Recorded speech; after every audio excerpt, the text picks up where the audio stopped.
কর্মসূচিতে তাদের সংগঠিত করে তাদেরকে এগিয়ে নিয়ে আসুন।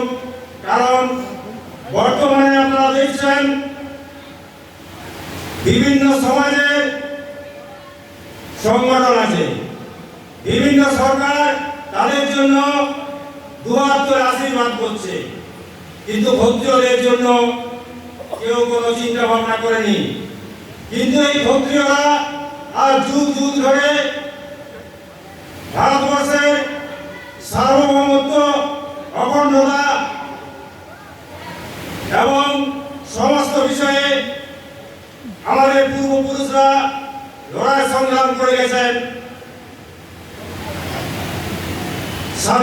স্বাধীনতার সময় আমাদের অনেক ক্ষত্রিয় বীর প্রাণ দিয়েছেন।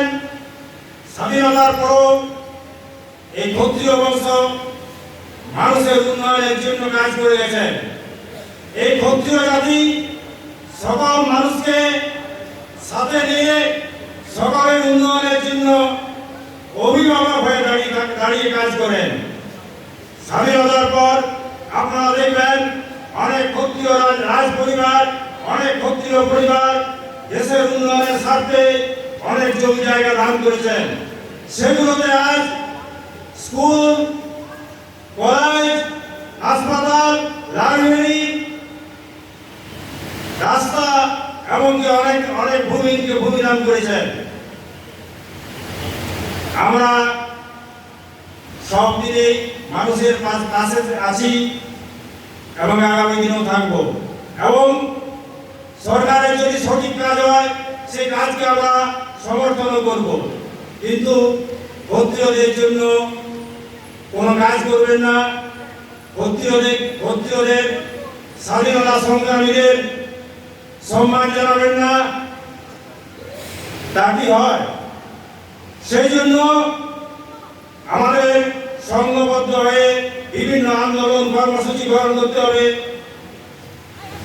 আগামী কালী পূজার পর আমরা বিভিন্ন জেলায় জোন ভিত্তিক আমরা ডেপুটেশন নেব এবং অবরোধ কর্মসূচি নেব।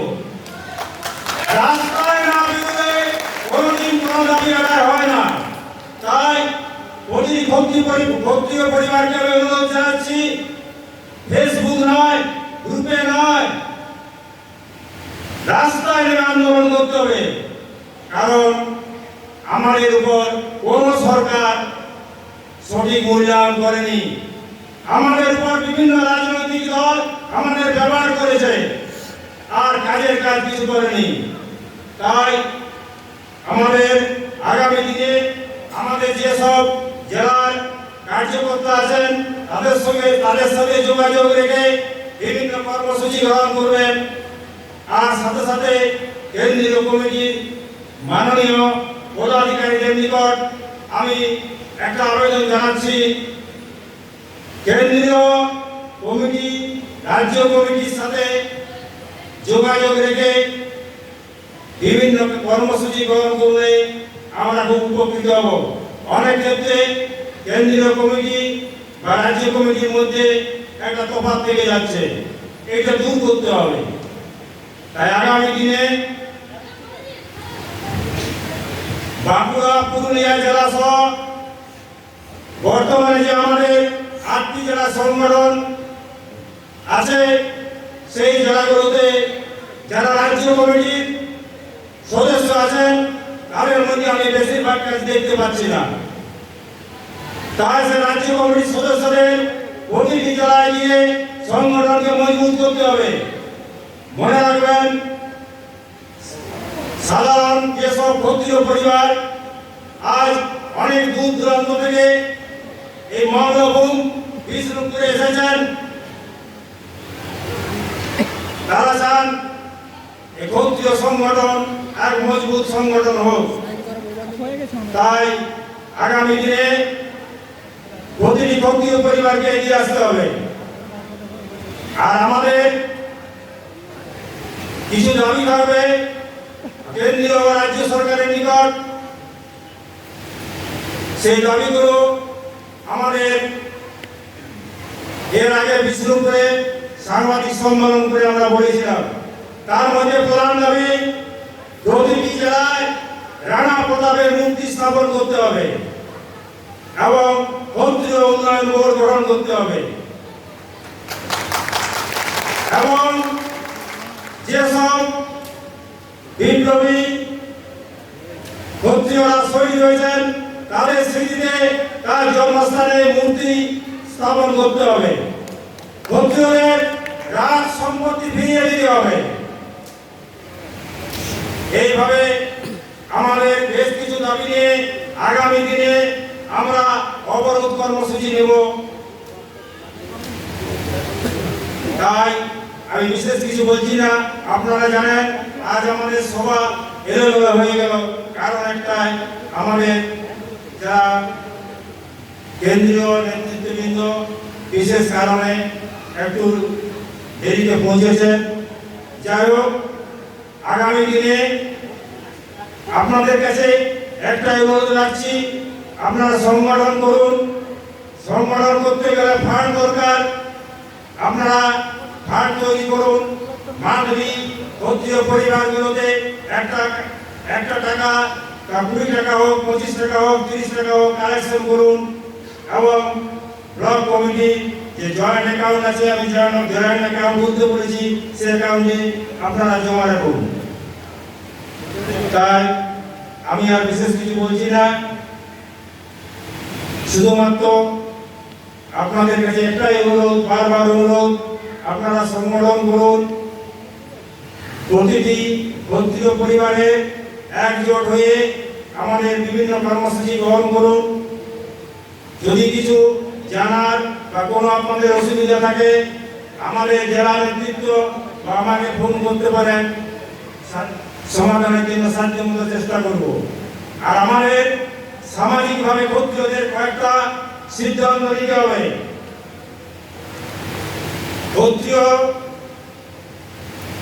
ক্ষত্রিয়দের সামাজিক কতগুলো ঘটনা ঘটে যাচ্ছে যেগুলো হয়তো মেনে নেওয়া সম্ভব নয়। আপনারা অনেকেই জানেন, অনেক সময় আমাদের কোনো ঝামেলা, ঝুট ঝামেলা সৃষ্টি হলে আমরা প্রথমে চলে যাব পঞ্চায়েত কোর্ট। আমি অনুরোধ জানাচ্ছি সেই এলাকায় আগে আপনারা ক্ষত্রিয়দের ডেকে, যদি মীমাংসা কোনো কিছু না হয় তখন আপনারা এসব করবেন। আর সামাজিক কিছু নিয়ম তৈরি করতে হবে, কারণ অনেক একটা লক্ষ্য রাখবেন, যারা অনেক ক্ষত্রিয় আছেন হয়তো তারা বলছেন আমরা ক্ষত্রিয়, আমাদের কি ব্যাপার, সংগঠন হলে কি হবে আর না করলে কি হবে। তো আপনারা তো দেখছেন বিভিন্ন সংগঠন কিভাবে জোটবদ্ধ হয়ে তারা আন্দোলন সংগঠিত করছে। তাই আপনাদের কাছে অনুরোধ, আপনারা সংগঠন করুন, সংগঠনকে এগিয়ে নিয়ে যান। আর আমি বিশেষ কিছু বলছি না। সর্বেষাং মঙ্গল ভূয়াৎ, সর্বে সন্তু নিরাময়া, সর্বে ভদ্রাণি পশ্যন্তু, মা কশ্চিৎ দুঃখ ভাগ হবে। সকলের মঙ্গল হোক, সকলে নিরোগ থাকুন, সকলের সুখ ও শান্তি হোক, কাকেও যেন দুঃখিত না দেখি। নমস্কার। গৌরীশঙ্কর বাবুকে অশেষ অশেষ ধন্যবাদ। আমাদের প্রথমে কিছু করতে হচ্ছে, কারণ আমাদের বাঁকুড়া জেলার যিনি সভাপতি স্বপন মহাশয় বলে দিই, তিনি বেশ কিছুদিন ধরে অসুস্থতায় ভুগছিলেন, তবু তিনি এই সম্মেলন মঞ্চে এসেছেন, উপস্থিত রয়েছেন এবং অনেক জায়গাও গেছেন সম্মেলনটি সফল করার জন্য। তো যাই হোক, ওনার বক্তৃতা দিয়ে আমরা সভা শেষ করবো ভেবেছিলাম, তো সে কারণে আমাকে ওনার কথা কিছু শোনার জন্য ওনাকে আমি ডেকে নিচ্ছি। স্বপনবাবু, বাঁকুড়া জেলা অখিল ভারতীয় ক্ষত্রিয় মহাসভার সভাপতি, ওনাকে কিছু বলার জন্য অনুরোধ করছি। তারপর আমাদের যারা কেন্দ্রীয় নেতৃত্ব রয়েছেন তারা আমাদের মূল্যবান বক্তব্য রাখবেন এখানে, আমরা তাদের কথা শুনবো এবং আমাদের কেন্দ্রীয় কমিটির যিনি সভাপতি আছেন সেই কেন্দ্রীয় কমিটির প্রেসিডেন্ট কথা পরে আমাদের আজকে সভা সমাপ্ত হবে। আপনাদেরকে অনুরোধ করবো আপনারা আমাদের কেন্দ্রীয় কমিটির যিনি প্রেসিডেন্ট তার কথা শুনেই আজকে সভাপতিকে বাড়িয়ে রাখবেন। স্বপন বাবুকে কিছু বলার জন্য অনুরোধ করছি।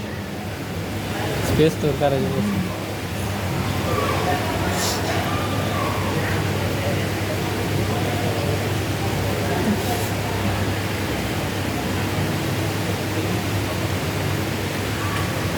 আজকে এই মহামিলনে ক্ষত্রিয়দের একটা যে মিলনস্থলে, এই মিলনস্থলের জন্য খুব গর্বিত। কি কথা বলবো সেটা ভাবতে পারছি না।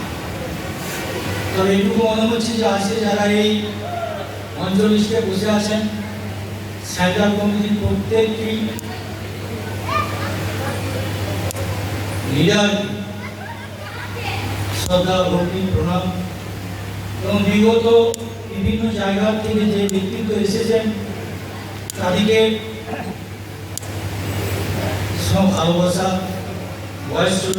বয়স্ক ব্যক্তিদের প্রণাম দিয়ে আমি ছোট বক্তব্য রাখছি।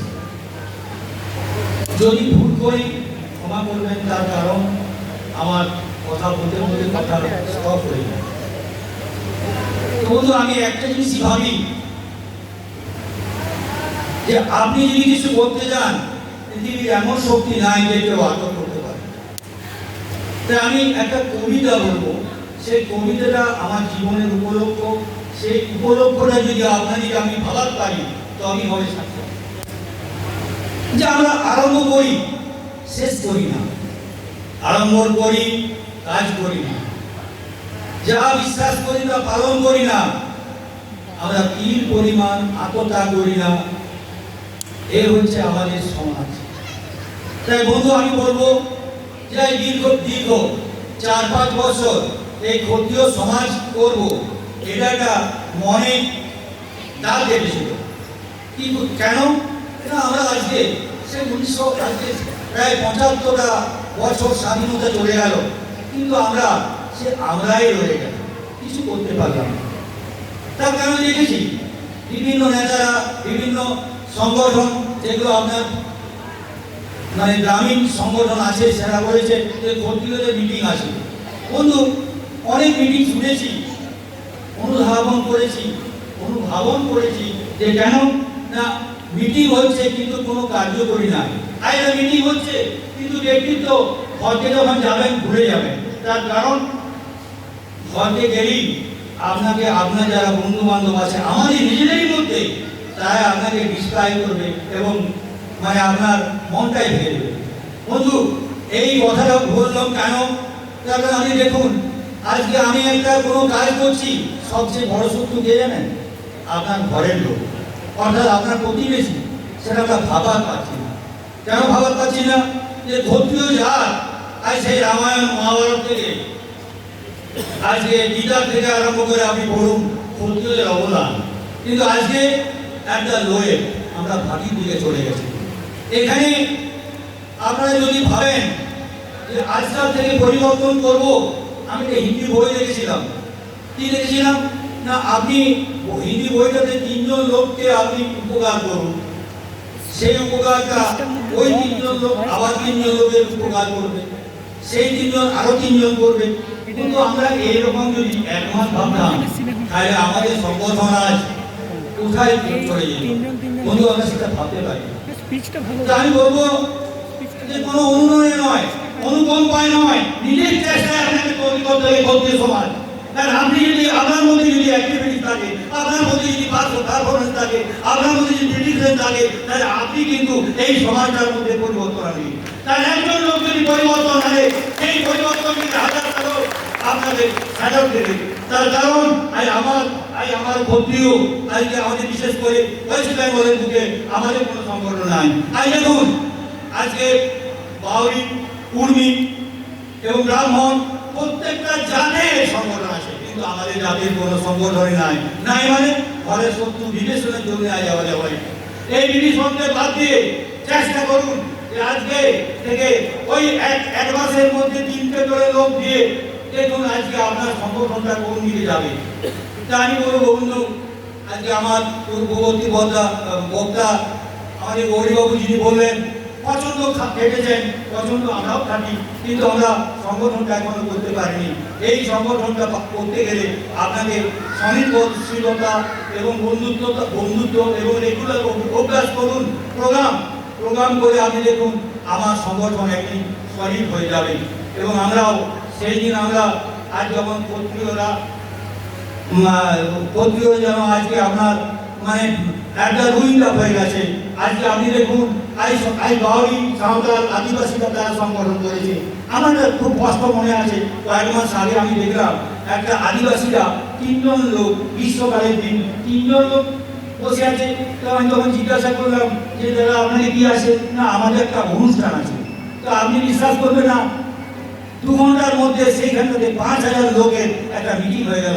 আবার ছোটার সময় দেখছি একটাও না। তাহলে বন্ধু, যে আদিবাসীদের সংগঠনের যে পরিকাঠামোটা, সেই পরিকাঠামোটা কি, একটি যন্ত্র, সেই যন্ত্রটা কিন্তু আপনাদের মধ্যে আসছে না। ভাবুন যে আমি যখন আজকে সলিড হয়েছি, আজকে আমাদের ক্ষত্রিয়দের যে জায়গা, লজ্জার বিষয়। তাদের চিন্তা ভাবনা করলে যে একটা গ্রামের এমন অবস্থা যেটা বাউরি চুয়াড়ের দেহত্ব। তাই বন্ধু আমি বলবো, অনেক জায়গায় ক্ষত্রিয় আছে, কারণ ক্ষত্রিয় এত আছে ধারণার বাইরে। আবার অনেক সংগঠন বলে ক্ষত্রিয় আছে 10%, কেউ বলে 5%। বন্ধু ভুল, আমি লিখেছিলাম আজ আমরা ক্ষত্রিয় আছে 11 কোটি 7,580টা।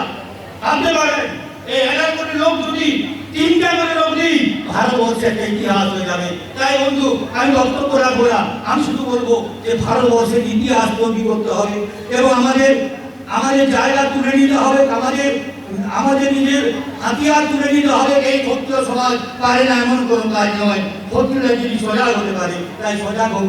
এইটুকু বলে আমার জন্য বক্তব্য রাখবো। নমস্কার।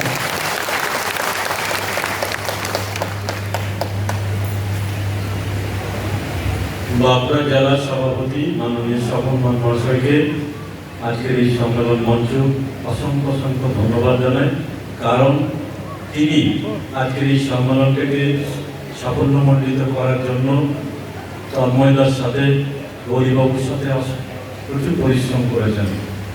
বিভিন্ন গ্রামে ঘুরে ক্ষত্রিয় সংগঠনকে শক্তিশালী করার জন্য, ক্ষত্রিয় জাতিকে শক্তিশালী করার জন্য প্রচুর পরিশ্রম করেছেন। আজকে তিনি অসুস্থ হয়ে পড়েছেন। আমরা দেখেছি তিনি অসুস্থ হওয়ার পরেও ছটফট করেছেন যে আমাদেরকে করতে হবে, আমাদের ক্ষত্রিয় জাতির আমরা যে চিন্তা ভাবনা নিয়ে এগিয়েছিলাম, সেই এগিয়ে যাওয়ার কাজটা আমাদেরকে করতে হবে। সেই জন্য তার চিন্তা ভাবনা, তার চিন্তাধারা আমরা যাতে মেনে চলতে পারি, সেই জন্য আপনাদের কাছে বলবো যে এই সম্মেলন মঞ্চ থেকে সেগুলো আমাদের ঠিক করতে হবে। যাই হোক, এরপর আমাদের কেন্দ্রীয় কমিটির নেতৃত্ববৃন্দ আছেন, সম্মানীয় মানুষজন আছেন, আমরা তাদের কথা শুনব। প্রথমেই আমি অনুরোধ করব শ্যামকৃষ্ণ সিংহ মহাশয়কে, state vice president of Jharkhand, ওনাকে এই মঞ্চে এসে কিছু বলার জন্য। Mister Shyamkrishna Singh, state vice president of Jharkhand. হাততালি দিয়ে অন্তত অভিবাদন জানাবেন, কারণ আমরা ওনাদের পেয়েছি, এই জন্য আমরা গর্বিত।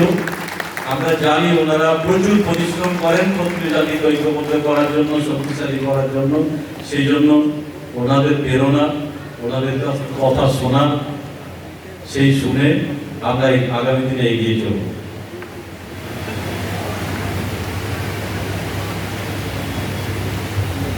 सभी को सबसे पहले जय भवानी, लोगों को भी जय भवानी। भाई साहब, हमको तो बांग्ला बोलने नहीं आता, हिंदी बोलेंगे, इसलिए आगे लोग माननीय लोगों को मौका दिया जाए और एक बार आप लोग जोर से नारा लगाइए, जय जय भवानी, हर हर महादेव, जय भोले, जय भोले। गति दिख रहा है। যাই হোক, শ্যামকৃষ্ণ সিংহ সাহেবকে অসংখ্য ধন্যবাদ। এরপর বক্তব্য রাখবেন mister Suraj Dev Singh, state general secretary of Jharkhand.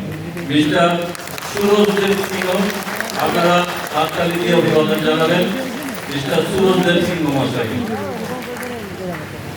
দেখি যাবো চিনি এলে আমি অনেকদিন ধরে যুক্ত আছি ভাবিস না লেকচার শুনি না क्षत्रिय एकता जिंदाबाद। आवाज पूरा बंगाल से बाहर जाना चाहिए दिल्ली तक। क्षत्रिय एकता जिंदाबाद। क्षत्रिय एकता जिंदाबाद। ऐसे में काम नहीं चलेगा। हमारे बोस को बुलाए हुए हैं, थोड़ा एकदम छोटी बात है, थोड़ा जो लगाना। क्षत्रिय एकता जिंदाबाद। जिंदाबाद जिंदाबाद क्षत्रिय एकता जिंदाबाद। जिंदाबाद जिंदाबाद बहुत बहुत धन्यवाद। तमाम पुरुलिया बांकुड़ा से आए हुए हमारे हित कुटुंब जन, तमाम क्षत्रिय क्षत्रानी मंच पर बांकुड़ा पुरुलिया, गलती हो जाना थोड़ा सा बंगाली हम लोग नहीं आता है।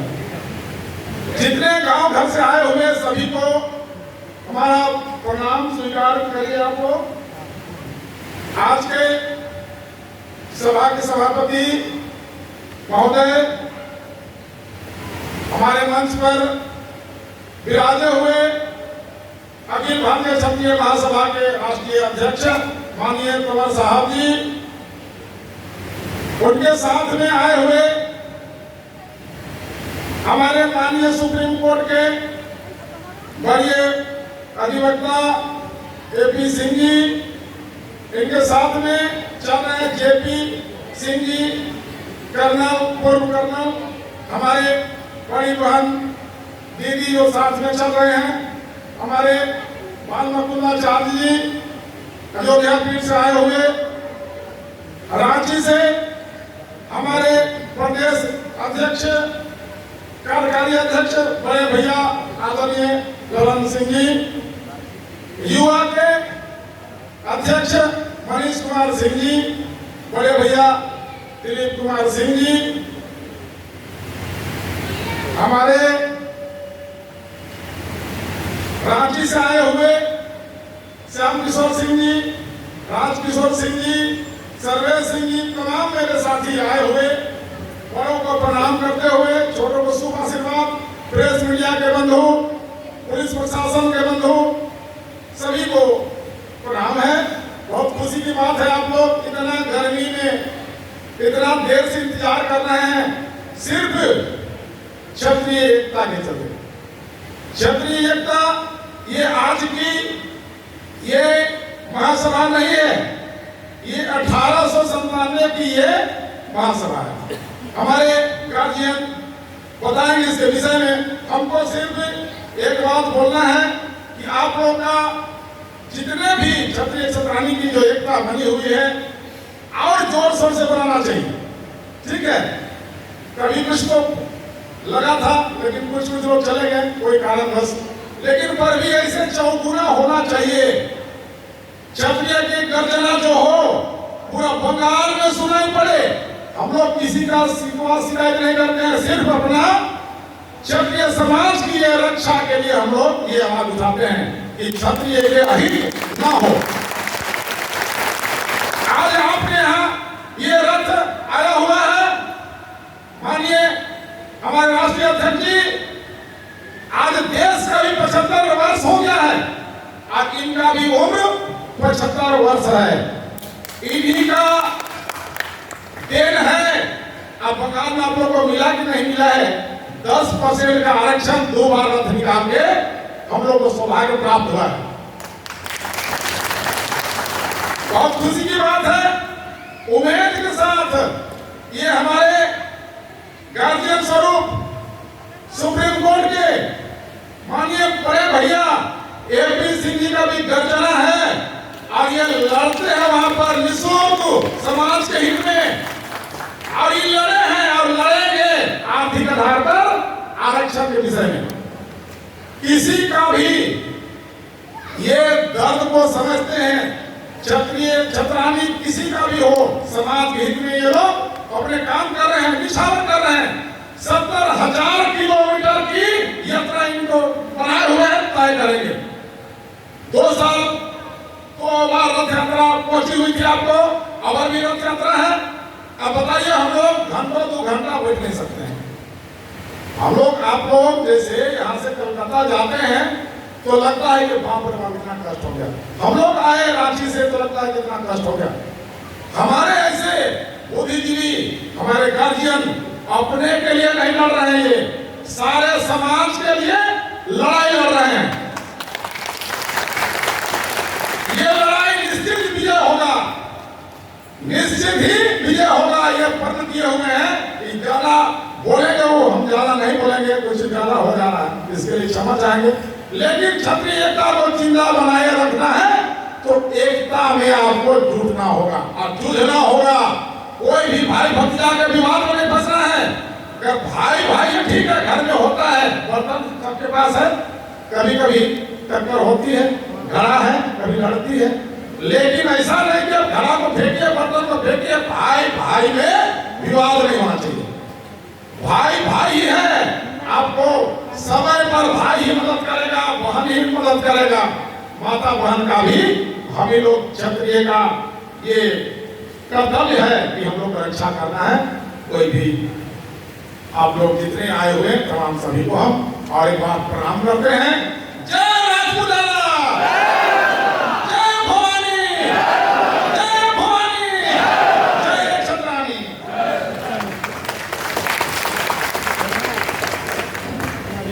সুরজদেব সিংহ মহাশয়কে বাঁকুড়া জেলা অখিল ভারতীয় ক্ষত্রিয় মহাসভার পক্ষ থেকে অশেষ অশেষ ধন্যবাদ তার মূল্যবান বক্তব্যের জন্য। এরপর বক্তব্য রাখবেন mister JPS Chauhan, group captain, রাষ্ট্রীয় অধ্যক্ষ, পূর্ব সৈনিক কল্যাণ পরিষদ। মিস্টার JPS চৌহান, তার জন্য জোরে একটা হাততালি।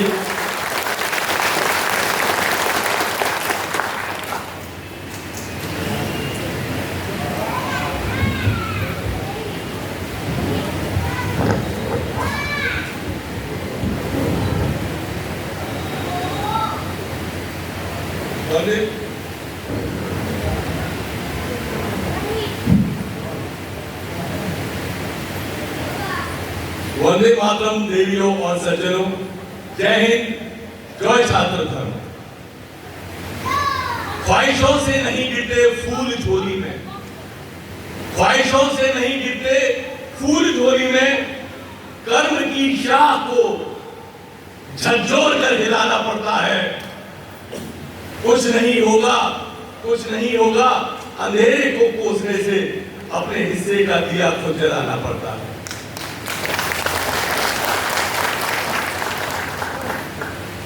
मंचस्थ हमारे पद प्रदर्शक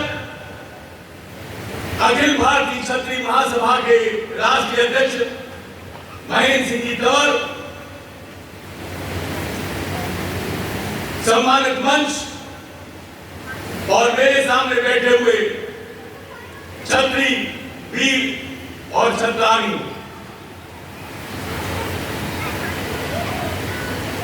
किसी ने सही कहा है, गुरु तेग बहादुर ने, कि देश बावर मोही ऐहे शुभ कर्म न ते कबहो न डरो जब जाए लड़ो अरिसो, निश्चय कर अपनी जीत करो।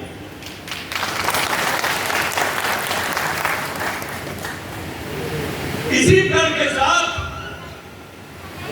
आज जो 75 वर्ष के वृद्ध आपके सामने बैठे हुए हैं, जो अभी मैंने कहा कि हे शिवा कल्याणकारी, मुझे ऐसा वर दे कि मैं जब अपने दुश्मन के साथ लड़ूं तो निश्चय मेरी जीत हो। ये जीत का चॉइस, ये ख्वाहिश दुश्मन की नहीं होगी, ये ख्वाहिश और मेरा दृढ़ प्रतिज्ञा होगी। इसके साथ आज ये तीसरी रथ यात्रा को लेकर आपके शहर में आए।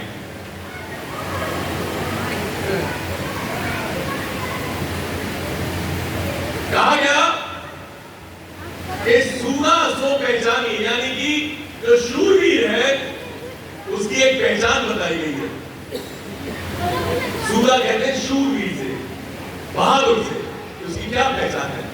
शूरा सो पहचानिए जो लड़े दीन के हित शूरा सोई, जो दीन दुखी की आह उसके दर्द को समझते हुए जो लड़ता है, शूरवीर वही है। और आगे कहा ये लड़ाई कैसी होनी चाहिए कि पुर्जा पुर्जा कट मरे, आपके शरीर का एक एक अंग कट जाए, पुर्जा पुर्जा कट मरे, कबम न छोड़ेंगे सूरा सोई। जो कभी शरीर का एक एक अंग कट जाए तो भी अपने प्रण को, दीन बुद्धि के कार्य को कभी न छोड़े, ऐसा शूरवीर होगा। साथियों, कभी कभी आदमी धोखे में आ जाता है, और धोखा क्या होता है?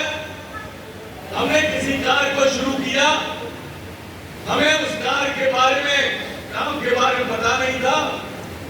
जब काम कर रहे थे तब हमें उसकी दुख तकलीफें पता चली। लेकिन ये जो शूरवीर आपके सामने बैठे हैं, हमारे राष्ट्रीय अध्यक्ष, पहले भी तो रथ यात्रा को लेकर चल चुके हैं। वो परेशानियां क्या क्या होती हैं, आप और हम आज जब अपने घर जाएंगे तो मैं गारंटी से कहता हूं, आप घर पे जाके कहेंगे आज बहुत थके, पूरा दिन हो गया, आज थक गए। कितने किलोमीटर गाड़ी में चले थे? 2 किलोमीटर। पिछली यात्रा में 8 महीने, अभी 2 महीने के लिए निकले, पिछले 9 तारीख से जम्मू से। उम्र क्या है? साथ में बीमारियां, आज भी बुखार है, इससे पहले भी वायरल हुआ, 103.6 बुखार था। पैरासिटामोल आज भी ली है, उस दिन भी पैरासिटामोल लेके सुबह से। कभी ये नहीं कहा कि 7 बजे चलना है तो हम 7:30 बजे चलेंगे, थोड़ा आराम कर लें। इसके लिए ये लड़ाई अपने लिए नहीं। और इस बात का मुझे बड़ा गर्व होता है कि छत्री ने आज तक कभी भी अपने लिए कुछ नहीं किया, बल्कि सब समाज और राष्ट्र हित के लिए छत्री ने अपना बलिदान दिया। उसी परंपरा को आगे रखते हुए आज जो हमारी रथ यात्रा है, हमें बड़ा गर्व होता है कि हम अपने लिए ही नहीं बल्कि सभी जातियों के लिए कार्य कर रहे हैं, और इसके बड़े सुंदर परिणाम भी है। हम जहां जहां जा रहे हैं वहां वहां सभी जातियां मंच लगा के, स्टेज बना के हमारा स्वागत कर रही है और छत्रियों का यशोगान कर रही है। लेकिन ये काम यहीं पे खत्म नहीं होता। ऐसा ना हो कि आज हम यहाँ पे बैठ के बड़े बड़े भाषणों को सुन के चले जाएं और अपना कोई योगदान ना दें।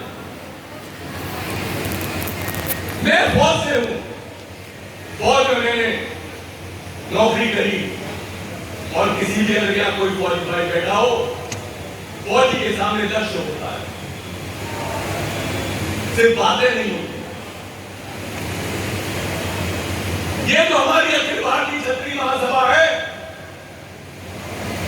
मैंने इसके साथ जुड़ने से पहले मैंने यही देखा था, 2 मेरी शर्तें थी।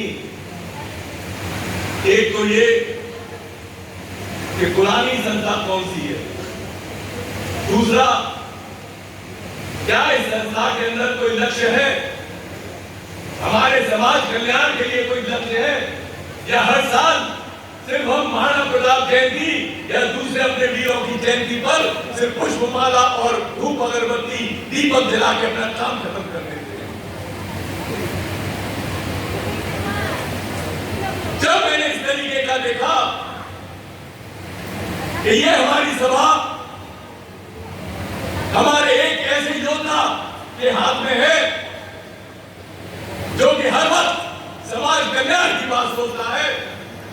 अभी रथ चल रहा है और दिमाग के अंदर दूसरी चीजें शुरू हो गई है कि रथ यात्रा के बाद हमारी ये मांगे हैं कि पूर्ति के बाद हमारा दूसरा लक्ष्य क्या होगा, हम और कौन सी समाज सेवा की बातों को लेकर हम आगे चलेंगे।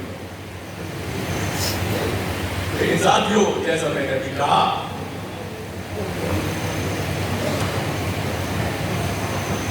ये पुनीत कार्य आज परम पिता परमात्मा ने और किसी ने नहीं आपको ये सुनहरा मौका दिया है, सुनहरा मौका दिया है इतिहास में अपना नाम दर्ज करने के लिए, इतिहास का हिस्सा बनने के लिए। क्योंकि अभी तक सब लोग आरक्षण और दर की बातें करते रहते हैं। एक वीर योद्धा निकला है इस उम्र में अपनी बीमारियों के साथ समाज कल्याण के लिए, राष्ट्र हित के लिए।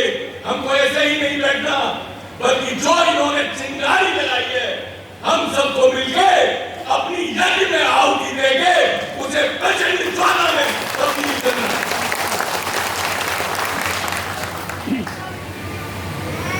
बहुत लोग हैं बात करने के लिए। मैं आप सब लोगों का आभार व्यक्त करता हूं अपनी तरफ से, जिस प्रकार से आपने अपने शहर के अंदर हमारा मान सम्मान दिया।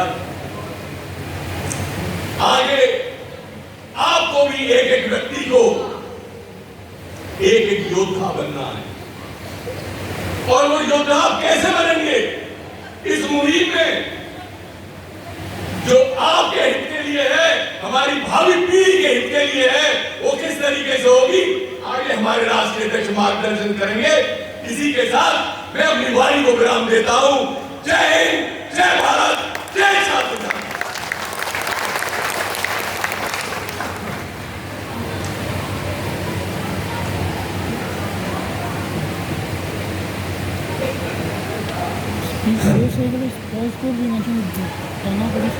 পুরুলিয়া জেলার ঘোড়াবাজারের শ্রদ্ধেয় রামকৃষ্ণ সিংহদেব, ইনি আমাদের ক্ষত্রিয়দের ইতিহাস নিয়ে অনেক বই লিখেছেন।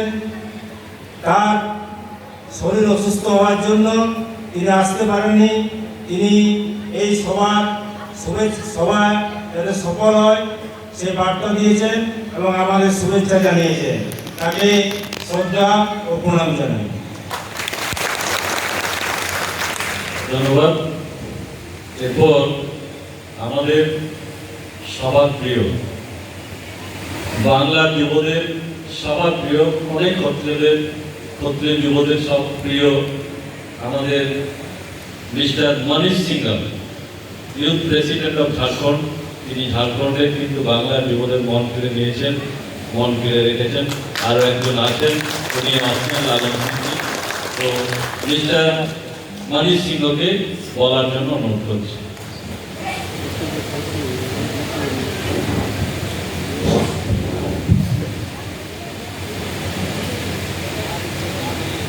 सभी भाइयों को मेरा नमस्कार। मंच पे विराजमान अखिल भारतीय क्षत्रिय महासभा के राष्ट्रीय अध्यक्ष महेंद्र सिंह तंवर जी, हमारे झारखंड प्रदेश के कार्यकारी अध्यक्ष श्री ललन सिंह जी, बंगाल के प्रदेश अध्यक्ष हमारे गौरी शंकर सिंह जी एवं अन्य सभी भाइयों, सबका नाम लोगों ने बता दी तो मैं कितने लोगों का नाम बोलूं, समय बर्बाद हो जाएगा। तो जो सबसे पहले हम लोग क्या करते हैं, एक बार जयकारा लगाते हैं। जो परंपरा है उस परंपरा को निभाते हैं। एक बार सभी को बोलेंगे जय भवानी, जय जय भवानी। ये नारा हमारी माताओं के लिए था जो सामने बैठी हुई हैं।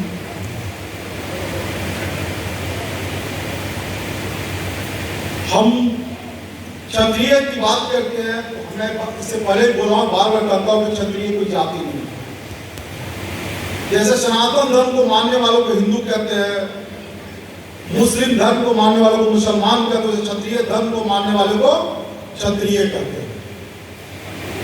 क्षत्रिय धर्म को अधिकतर राजपूतों ने माना, इसलिए हम सब अपने आप को क्षत्रिय कहते हैं। तो बात उठता है कि क्षत्रिय धर्म क्या है। इस क्षत्रिय धर्म की हम बात करें, क्षत्रिय धर्म क्या, ये भी तो जानना जरूरी है हम लोग को। क्षत्रिय का पहला धर्म,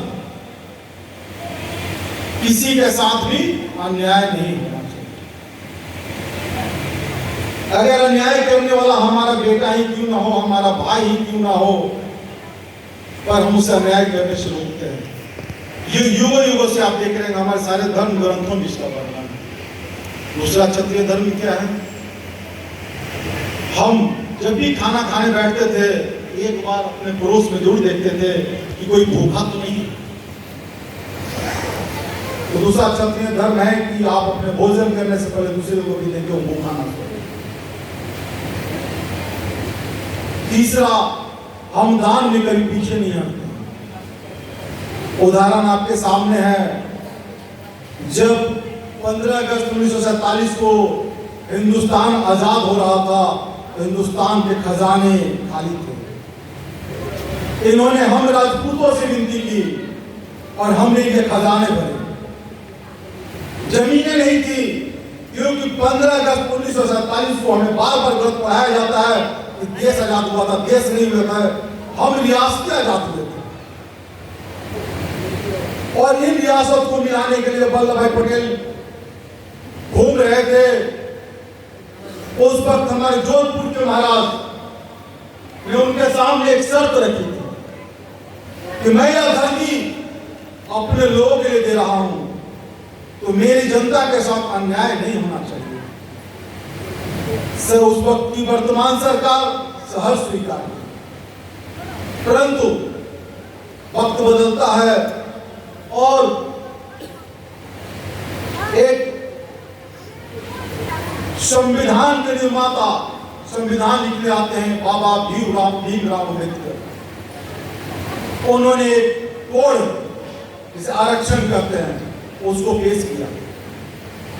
उस वक्त के हमारे राजेंद्र प्रसाद जी ने कहा था कि अम्बेडकर जी, इस गलती के लिए आपको आने वाला समय एक वीरन के रूप में देखिए, और इसे वापस कर दिया। दोबारा जाता है, ये पेश होता है, आरक्षण लागू हो जाता है। वहां क्या लिखकर पेश किया जाता है कि यह आरक्षण मात्र 10 वर्षों के लिए है। आज आजादी का 75 वर्ष हो गए, क्या वो 10 वर्ष हर वर्ष रिन्यूअल हो गया? इसके पीछे क्या रीजन है? एक ही रीजन है कि हम आवाज नहीं उठाते। क्योंकि जो क्षत्रिय, आज जो हमारे संस्था का नाम है अखिल भारतीय क्षत्रिय महासभा, इससे पहले इसका नाम हुआ करता था रामदल। जब मुगल जबरन हिंदुओं को मुस्लिम बना रहे थे, हमारे अंग्रेज भाई जबरदस्ती लोग क्रिश्चियन बना रहे थे, उस वक्त रामदल की स्थापना हुई। किसके लिए? क्या क्षत्रिय भाई को बचाने के लिए? नहीं, समाज के हर उस व्यक्ति को बचाने के लिए जिसके ऊपर जबरन धर्म परिवर्तन करने का जोर दिया जाता। तो हम तो वो व्यक्ति है जो पूरे समाज को लेकर चलते हैं, किसी एक व्यक्ति विशेष को लेकर नहीं चलते। हमारे सामने किसी जाति किसी धर्म का व्यक्ति अगर मदद मांगने चला आता है तो हम आगे बढ़ के मदद करते हैं। आप सब भी करते होंगे, क्या मैं गलत बोल रहा हूं? अगर गलत बोल रहा हूं तो माफ कीजिएगा भाइयों, तो मैं जानता हूं कि क्षत्रिय धर्म के लोग आगे बढ़ के सबकी मदद करते हैं। आज इस आंदोलन की जरूरत, एक ढलती उम्र जिसको बोलते हैं, मैं उसे जवानी की उम्र बोलता हूं। हमारे भाई साहब ने कहा 75 साल के बुजुर्ग, मैं कहूंगा वो 75 साल के जवान हैं। क्या कहीं से देख के लग रहा है कि हमारे बुजुर्ग हैं? वो जवान हैं, आपके लिए निकले हैं, आने वाले वक्त के लिए निकले, आने वाले जनरेशन के लिए निकले। उनको क्या है? अगर मैं भाई जी की बात मानूं 75 पाँव पे हम, और उनको क्या चाहिए? उनको आने वाली जनरेशन के लिए खुशी चाहिए, आने वाले बच्चों के लिए चाहिए, इसलिए वो संघर्ष करते हैं।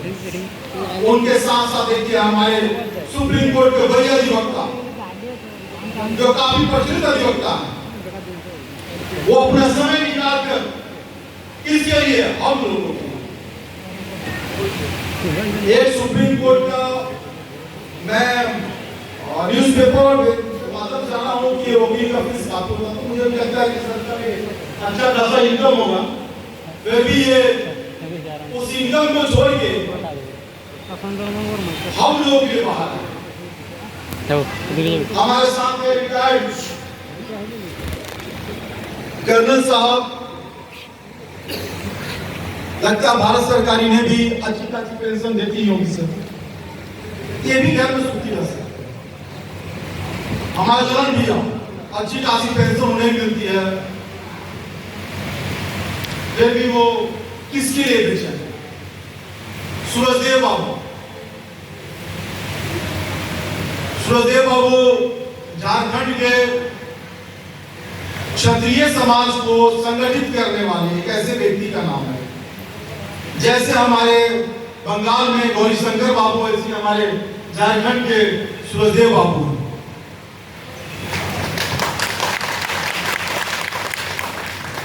मैं हमेशा फॉलोअप करता हूं गौरीशंकर बाबू को, देखता हूं वो चटाई बिछाकर संस्था को आगे बढ़ाने के लिए दिन रात मेहनत करते हैं।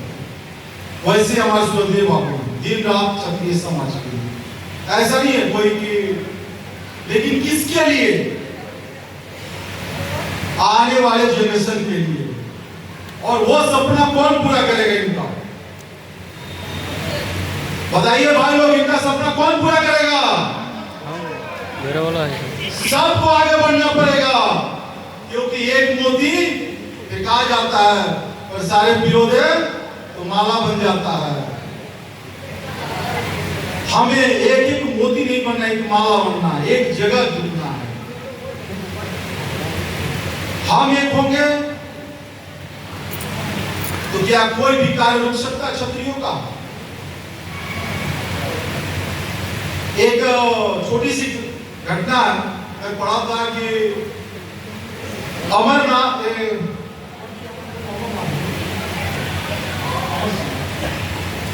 अमर सिंह की हत्या जब जहांगीर के द्वारा हुई, तो जहांगीर ने अपने दरबार में एक ही बात कहा था कि अगर क्षत्रियों में एकता होती तो ये पूरे विश्व में राज करते। हम हर बार हारे हैं अनेकता के कारण। ना अपने बल की कमी है, ना धन की कमी है, ना बाहुबल की कमी है। कमी हमें क्या है? हम एक दूसरे का टांग खींचते हैं। अगर कोई भाई बंधु हमें से आगे बढ़ रहा, हम सहयोग नहीं करते, हम उसे क्रिटिसाइज करते हैं। चलिए, अरे वो ऐसे करके आगे बढ़ रहा, वो ये कर रहा। हम अगर एक एक मिलके सब सिर्फ सहायता करें, सिर्फ हेल्प करें, देखिए फिर क्षत्रिय समाज कहाँ जाता है। फिर किसी भी महेंद्र सिंह तंवर को रैली निकालने की जरूरत नहीं होगी।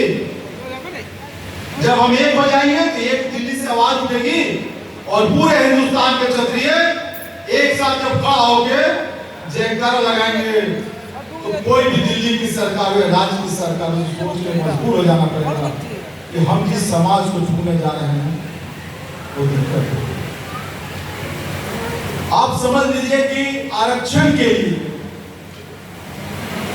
बहुत सारे बिरादरी के लोग, जाट भाई, सब कोई लोगों ने पटरियां उतार दी, बसें जला दी। क्षत्रियों ने कभी भी ऐसा कार्य नहीं किया, और फिर भी सरकार, वर्तमान की सरकार सिर्फ राजपूतों के डर से उसने क्या किया? सवर्ण जाति में 10% का आरक्षण दिया। तो ये तो है, राजपूतों एक पर हुंकारोगे तो केंद्र हिल जाता है।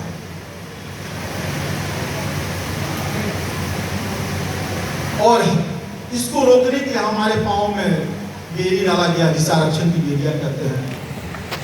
और अब एक आवाज उठी है कि आरक्षण भाई आर्थिक आधार पे दिया जाए, गरीब लोगों को दिया जाए। गरीब में कोई हो सकता, तो हम सब मिलके लंबा भाषण में दे दिया, तो माफी चाहूंगा और ये शब्दों के साथ मैं विराम देता हूँ। एक शब्द कहना था कि जिसने आरक्षण की बात की संविधान में, बाबा भीमराव अम्बेडकर, उनको भी हम राजपूत ने ही पढ़ाया।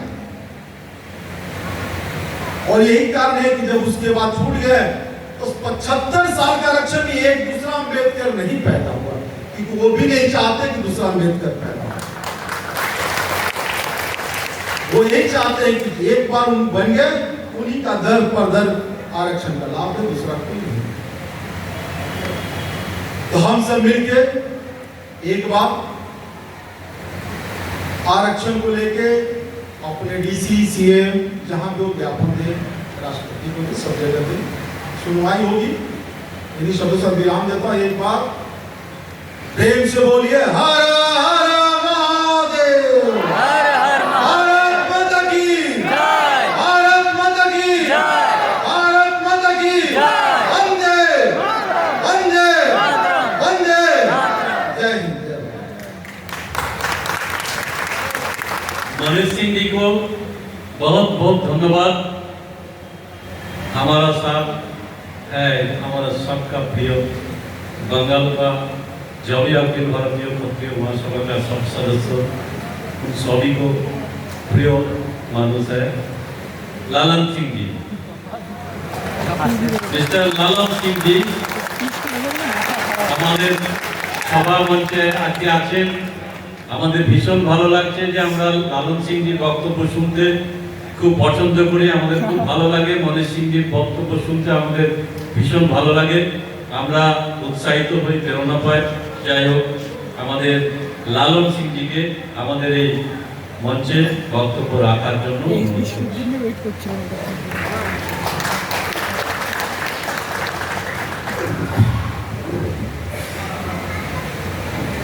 কেমন আছেন?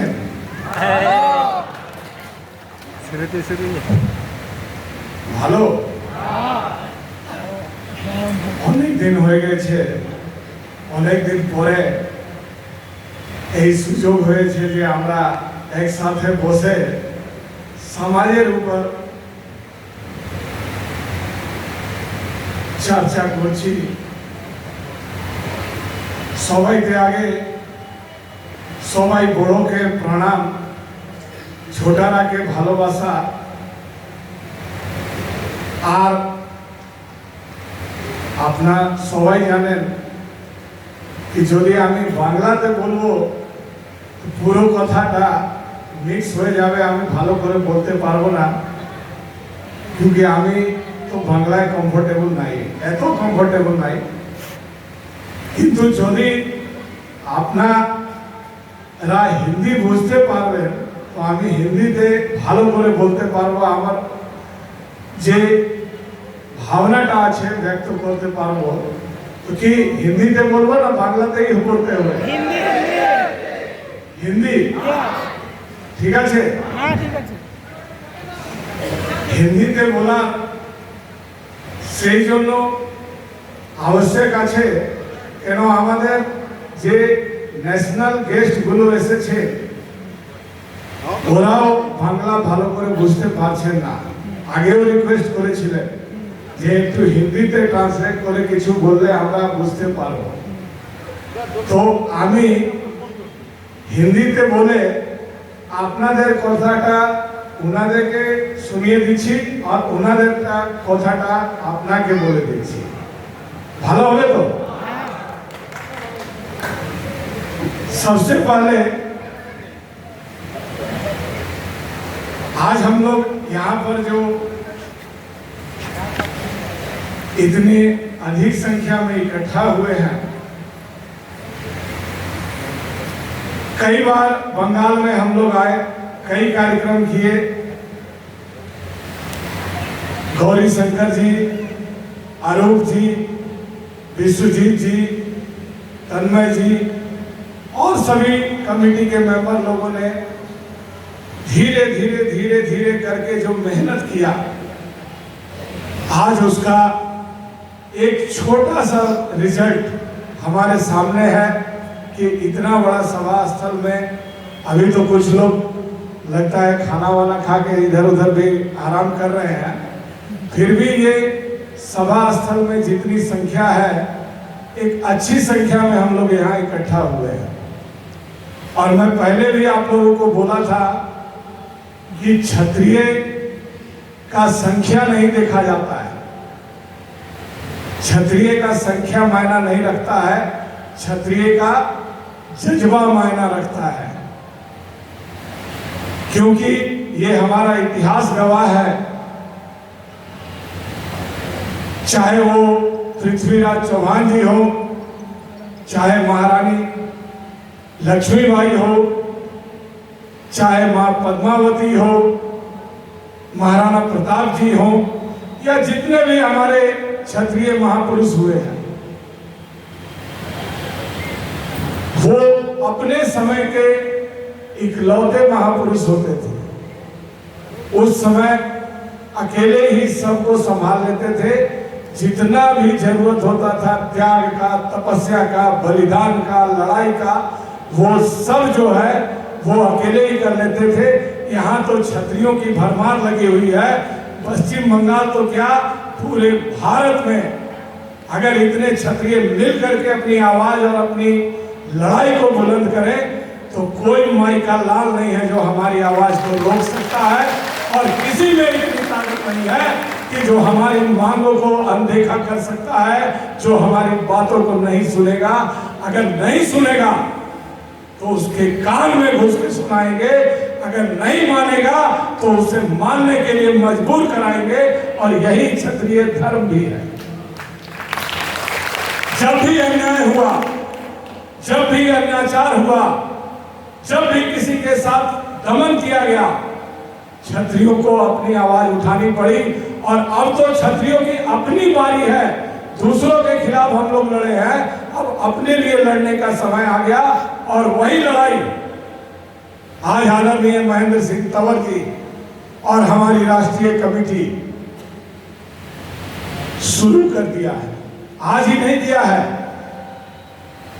ये तीसरी रथ यात्रा है। दूसरी रथ यात्रा के बाद 10% आर्थिक आधार पे आरक्षण लागू हुआ। उसके पहले सभी यही कहते थे कि आरक्षण जातिगत ही रहेगा, आर्थिक आधार पे कभी नहीं हो सकता है। ये हमारी लड़ाई का परिणाम है कि संविधान के अंदर, कानून के अंदर आर्थिक शब्द को घुसाया और 10% आरक्षण देने के लिए मजबूर किया है।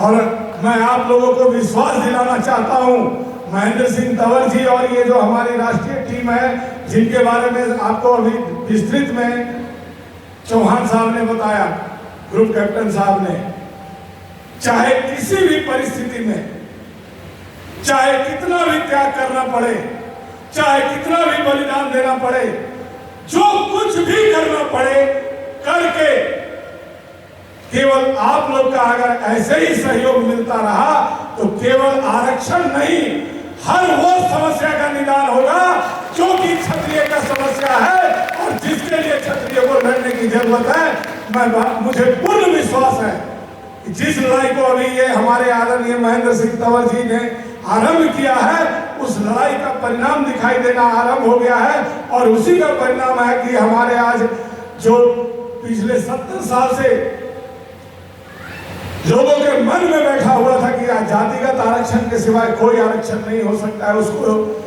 तोड़ा गया। आगे भी हम तोड़ेंगे, ये हमारा वादा है।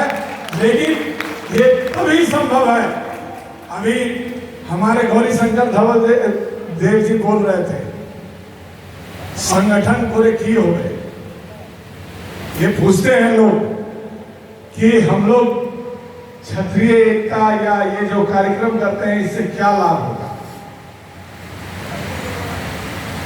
लाभ तभी होगा जब हम लड़ेंगे, लाभ तभी होगा जब हम सब मिलकर लड़ेंगे, क्योंकि ये प्रजातंत्र नहीं जनतंत्र है और यहाँ संख्या का ताकत होता है, एकजुटता की ताकत होती है। पहले जब हमारे राजा महाराजे, हमारे पूर्वज लड़ते थे, उस समय प्रजातंत्र था, उनकी हुकूमत चलती थी, तो वो अपने मर्जी से सारे लड़ाई को लड़ते थे।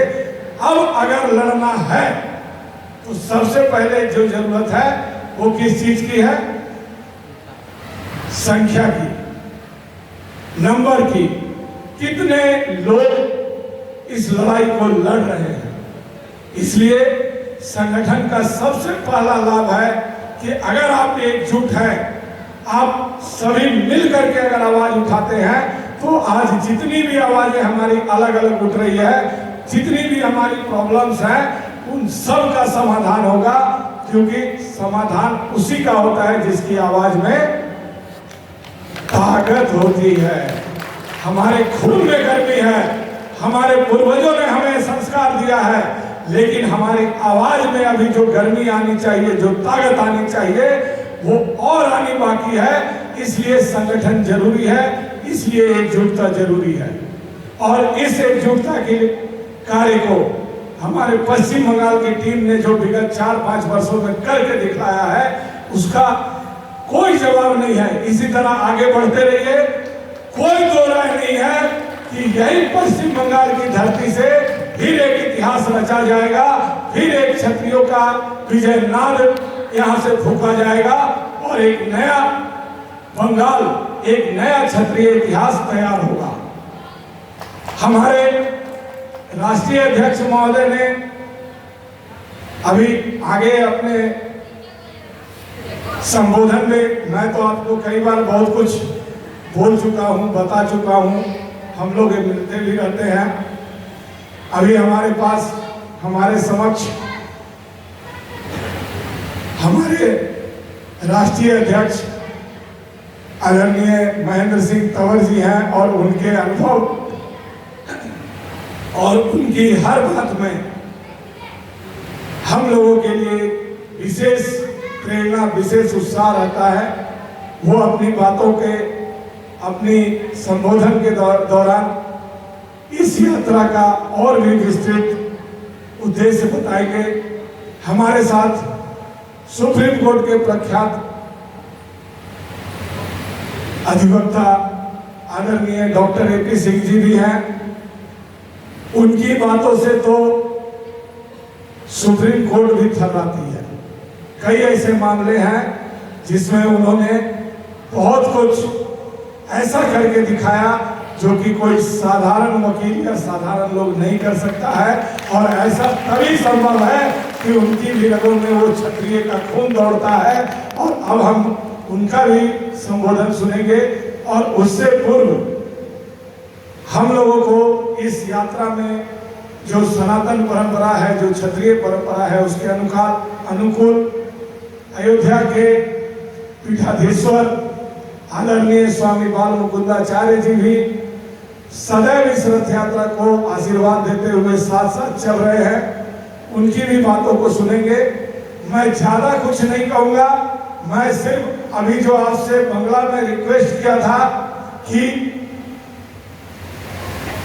मैं एक मीडिया का काम करूंगा, आपकी बात इन तक पहुंचाऊंगा और इनकी बात आप तक पहुंचाऊंगा, तो आप दोनों की बातों को पहुंचाने का एक ही माध्यम है और एक ही मुद्दा है।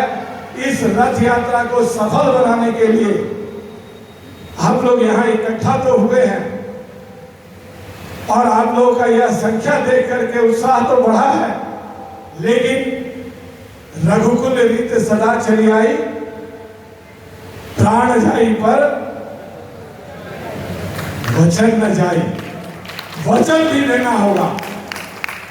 हम सभी को मिलकर वचन देना होगा कि आज 75 वर्ष की उम्र में जो हमारे राष्ट्रीय अध्यक्ष महोदय ने ये क्षत्रिय कल्याण का बीड़ा उठाया है, न केवल इस रथ यात्रा में बल्कि उनकी हर संघर्ष में, हर लड़ाई में हम सब एक साथ उनके साथ कंधे से कंधा मिलाकर चलेंगे।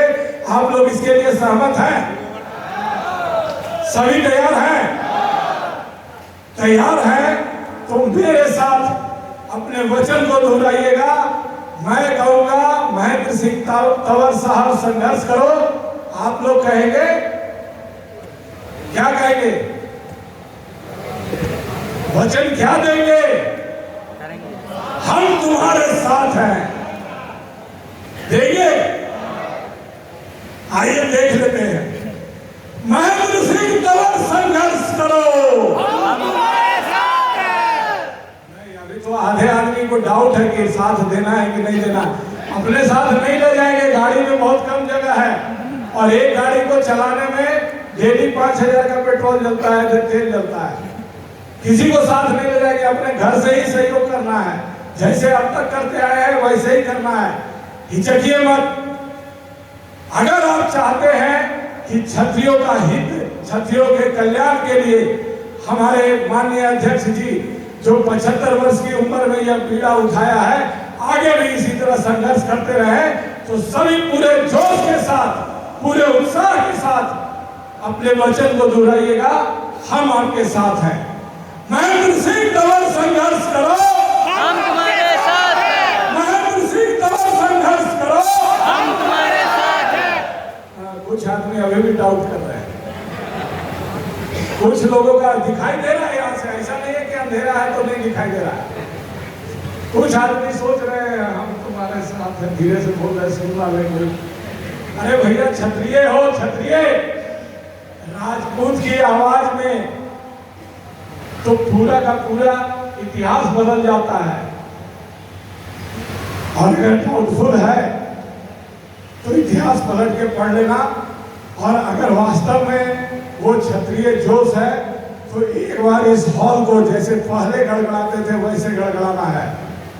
सभी तैयार हैं? दोनों हाथ उठाइए सभी आदमी।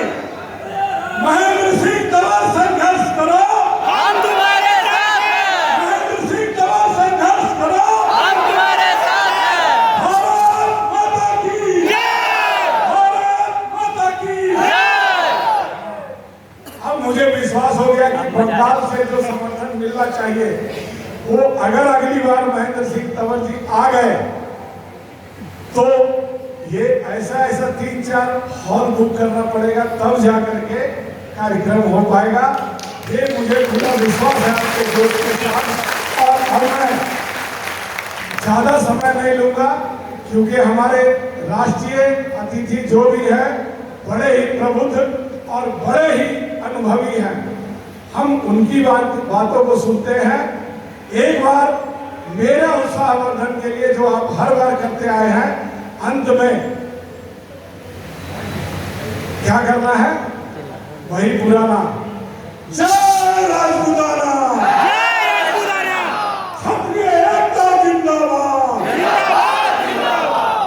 लगता है कुछ आदमी को अब मेरा खाना अच्छा नहीं लग रहा है, कुछ आदमी अभी भी सोच रहे हैं कि बेकार आ जाता है, और अगर नहीं सोच रहे हैं तो फिर पुराने जोश में आइए। क्षत्रिय एकता जिंदाबाद, जिंदाबाद, जिंदाबाद, क्षत्रिय एकता जिंदाबाद, जिंदाबाद, जिंदाबाद। महेंद्र सिंह तंवर संघर्ष करो, हम तुम्हारे साथ हैं। महेंद्र सिंह तंवर संघर्ष करो, हम तुम्हारे साथ हैं। बहुत बहुत धन्यवाद, बहुत बहुत आभार।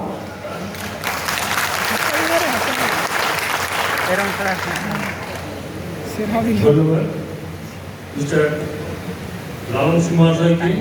আপনারা তার বক্তব্য শুনলেন, তিনি তার দোষ মতো যা বলেছেন সেটা শুনে আমরা সকলেই তার কাছে কৃতজ্ঞ। আমরা আশা করব আগামী দিন উনি যেন আমাদের মধ্যে এসে এই ধরনের বক্তব্য রাখেন। এরপর আমি ডেকে নিচ্ছি মাননীয় স্বামী বালমুকুন্দ আচার্য মহারাজ। গণ্যমান্য ব্যক্তিরা এখনো বাকি আছে।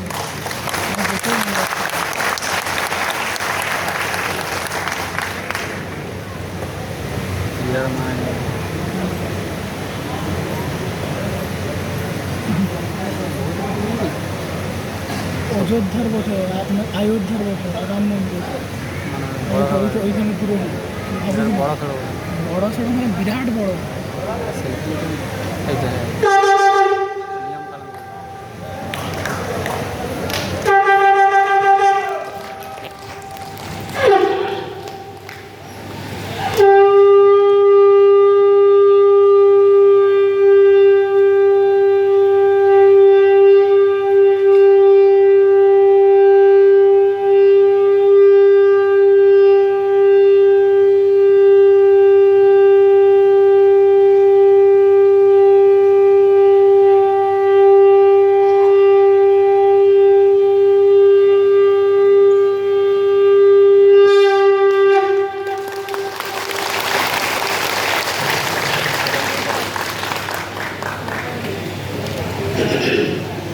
अस्तो माँ सविगम्य तमसो माँ ज्योतिर्गम्य अमृतगम्य या देवी सर्वभूतेषु मातृरूपेण संस्थिता नमस्तस्यै नमस्तस्यै नमस्तस्यै नमो नमः। या देवी सर्वभूतेषु शक्तिरूपेण संस्थिता नमस्तस्यै नमस्तस्यै नमस्तस्यै नमो नमः। जय श्री राम। जय श्री राम। आज माँ काली की भूमि में हम सभी लोग भारत के कोने कोने से सभी महापुरुष आए हैं। सबका नाम परिचय हमारे आदरणीय झारखंड के अध्यक्ष श्री ललन बाबू ने परिचय दे दिया, इसलिए नाम लेने से का अभी आवश्यकता नहीं है, सब लोग जान गए। मैं इतना ही कहूँगा कि आज हमारे आदरणीय अध्यक्ष जी ने इस उम्र में जो कार्यक्रम को प्रारंभ किया है, उन्हें देश की चिंता है, राष्ट्र की चिंता है, हमारे समाज की चिंता है और हमारे लोगों की बातों को सब दिन से पीछे चलते लोग धकेलते चले आ रहे हैं। यह देश मेरा गुलाम हो गया कि हमें आपस में मुझे अपनों नहीं लूटा, गैरों में कहाँ दम था। ये देश गुलाम हो गया जब राजपूतों में एकता कम था। जब रोशनी चांद से होती, सितारों से नहीं, और देश की रक्षा सिंह से होता, सियारों से नहीं। भरा नहीं जो भावों से, भरा नहीं जो भावों से, बहता जिसमें रसधार नहीं, वह हृदय नहीं वह पत्थर है जिस क्षत्रियों को क्षत्रियों से प्यार नहीं।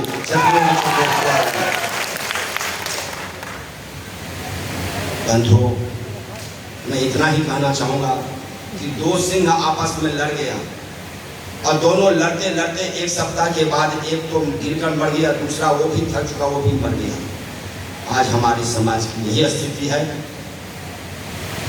आज अभी फूलों की उदाहरण दे रहे थे, 10 पंखुड़ियों को मिला के फूल बना और 100 फूलों 50 फूलों को मिला के एक हार बन गया।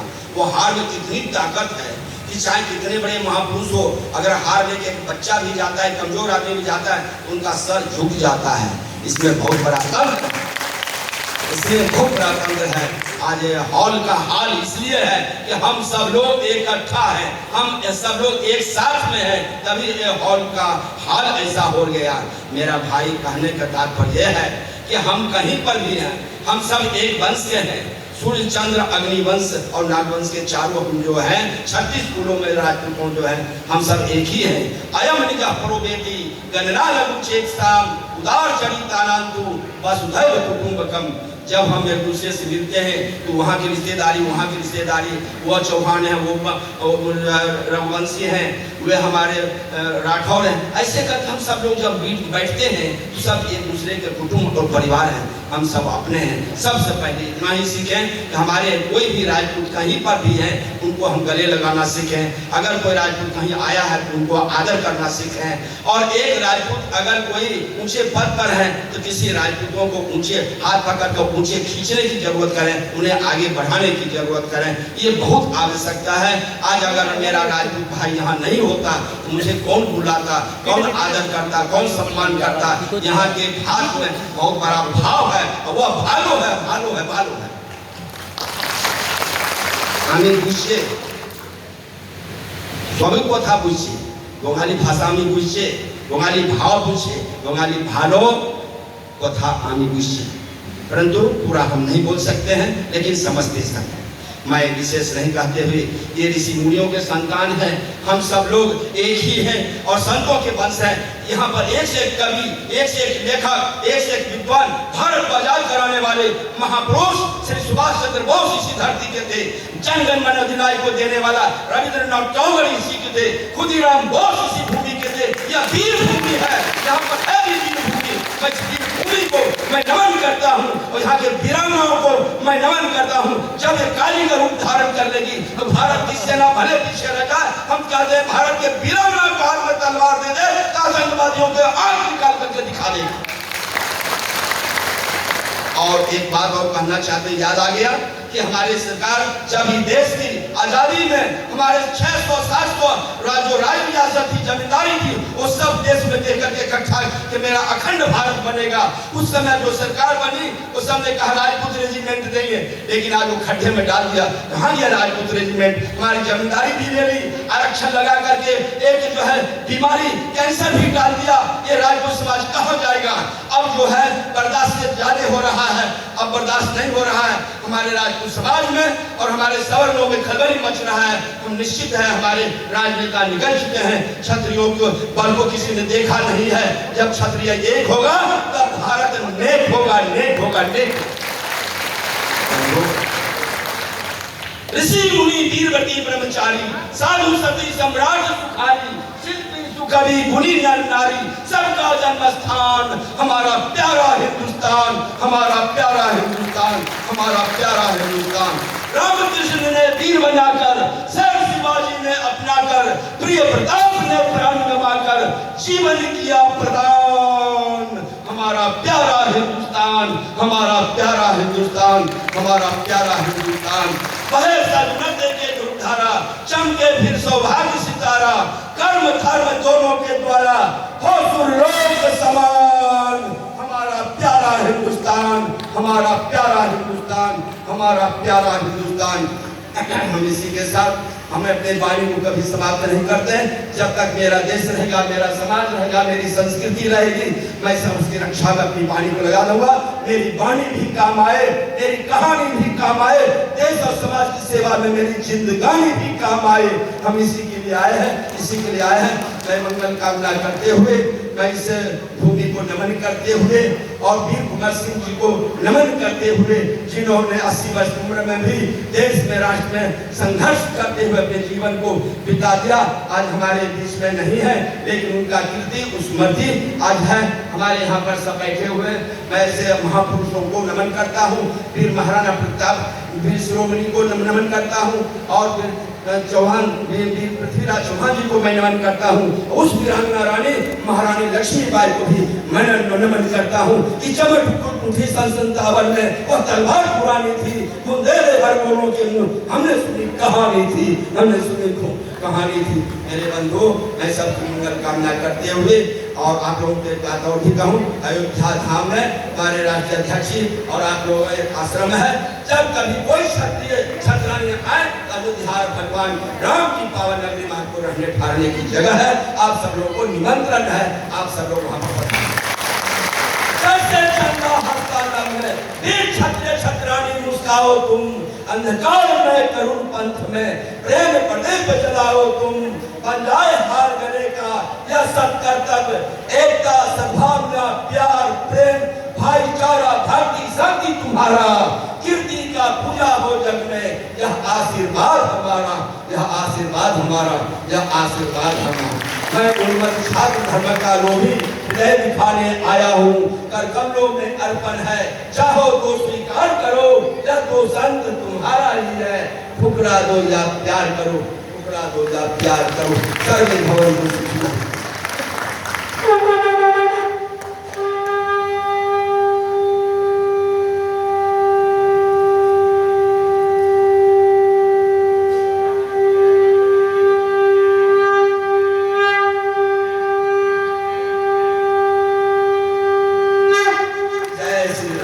जय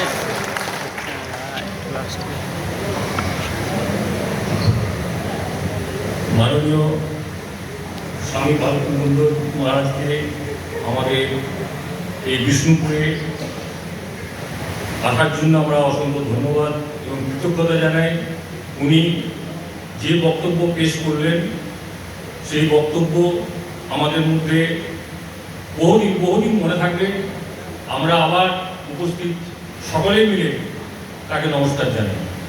এরপর আমি ডেকে নিচ্ছি মঞ্চে mister doctor AP. Singh, senior advocate of supreme court India. AP. Singh.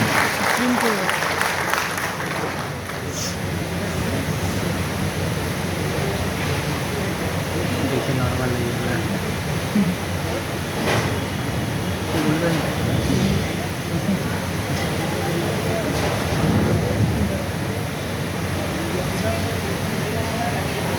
आदरणीय अखिल भारतीय क्षत्रिय महासभा के राष्ट्रीय अध्यक्ष महेंद्र सिंह तंवर जी, झारखंड इकाई राज्य कमेटी के अध्यक्ष ललन सिंह जी, इस हॉल के इस आयोजन के सभापति सूरजदेव सिंह जी, झारखंड राज्य कमेटी अखिल भारतीय क्षत्रिय महासभा के पदाधिकारी, ग्रुप कैप्टन जेपीएस चौहान जी, अंतराम जी, हमारी बहन अनीता चौहान जी, और इस सभा का बहुत अच्छी तरह संचालन कर रहे संचालक महोदय, वेस्ट बंगाल के विभिन्न जनपदों से आए हुए आप लोग, और बहुत पवित्र स्थली है विष्णुपुर, जो कि वास्तव में यहाँ से, यहाँ के मंदिर से जहाँ हम लोगों ने आज दर्शन किए, वहाँ से पूरे पूर्वांचल राज्यों को भगवान की पूजा की शुरुआत होती है। बांकुड़ा जिले के राज्य कमेटी के सभी लोग, वेस्ट बंगाल कमेटी के लोग, पुरुलिया जिला कमेटी, आसनसोल से आए हुए, और कई ऐसे लोग जो हमें बहुत पहले से जानते हैं, पहचानते हैं, देखते हैं, उनसे भी मिलने का अवसर मिला। सभी बातें हमारे वक्ताओं ने कही और आप लोग समझ भी रहे हैं। राजपूत एकता की बात, क्षत्रिय एकता की बात, हमारे देश की रक्षा की बात। ये तीसरी यात्रा है। आज यहाँ हम क्यों इकट्ठे हुए हैं? माननीय महेंद्र सिंह तंवर जी अखिल भारतीय क्षत्रिय महासभा के राष्ट्रीय अध्यक्ष हैं और ये उनकी तीसरी यात्रा है। पहली यात्रा उन्होंने सन 2010 और 11 में जम्मू से कन्याकुमारी और पूरे देश में होते हुए उसका समापन रामलीला मैदान दिल्ली में हुआ। दूसरी रथ यात्रा 2017 में जम्मू से कन्याकुमारी और पूरे देश में जाने के बाद उसका समापन तालकटोरा इंडोर स्टेडियम में हुआ। ये तीसरी यात्रा फिर वहीं जम्मू से राज तिलक भवन, जहां से जम्मू के महाराज का राज तिलक होता है, राजपूतों की बहुत स्थायी मंदिर है, और वहां से इसका प्रारंभ हुआ है। और 7 अक्टूबर को सभी प्रदेशों में होते हुए 7 अक्टूबर को जंतर मंतर और दिल्ली में देश के महामहिम राष्ट्रपति, देश के माननीय प्रधानमंत्री और देश के अग्रणी चीफ जस्टिस ऑफ इंडिया को ज्ञापन देने के बाद इसका यात्रा का वहाँ प्रथम चरण का, पहले चरण का समापन होगा। दूसरी चरण की साउथ की यात्रा अलग शुरू होगी।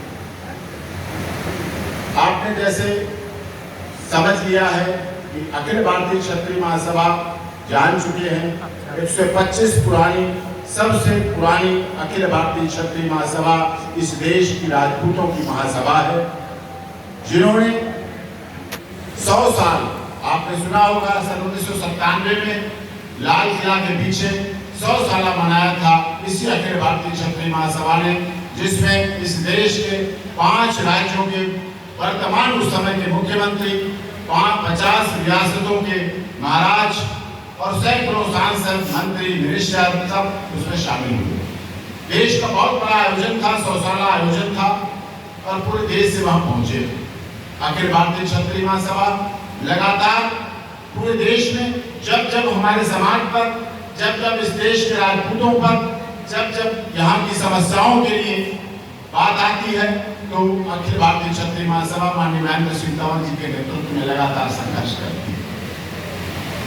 पहली यात्रा हुई, उस समय फिल्मों में राजपूतों का बड़ा दुरुपयोग दिखाया जाता था, बहुत गलत चरित्र दिखाया जाता था। पहली यात्रा के बाद उस पर रोक लगी। दूसरी यात्रा के बाद 10% आर्थिक आधार पर आरक्षण EWS सबको दिया, मिलने शुरू हुआ। तो दूसरी यात्रा पर माननीय महेंद्र सिंह तंवर जी की मेहनत का फल था।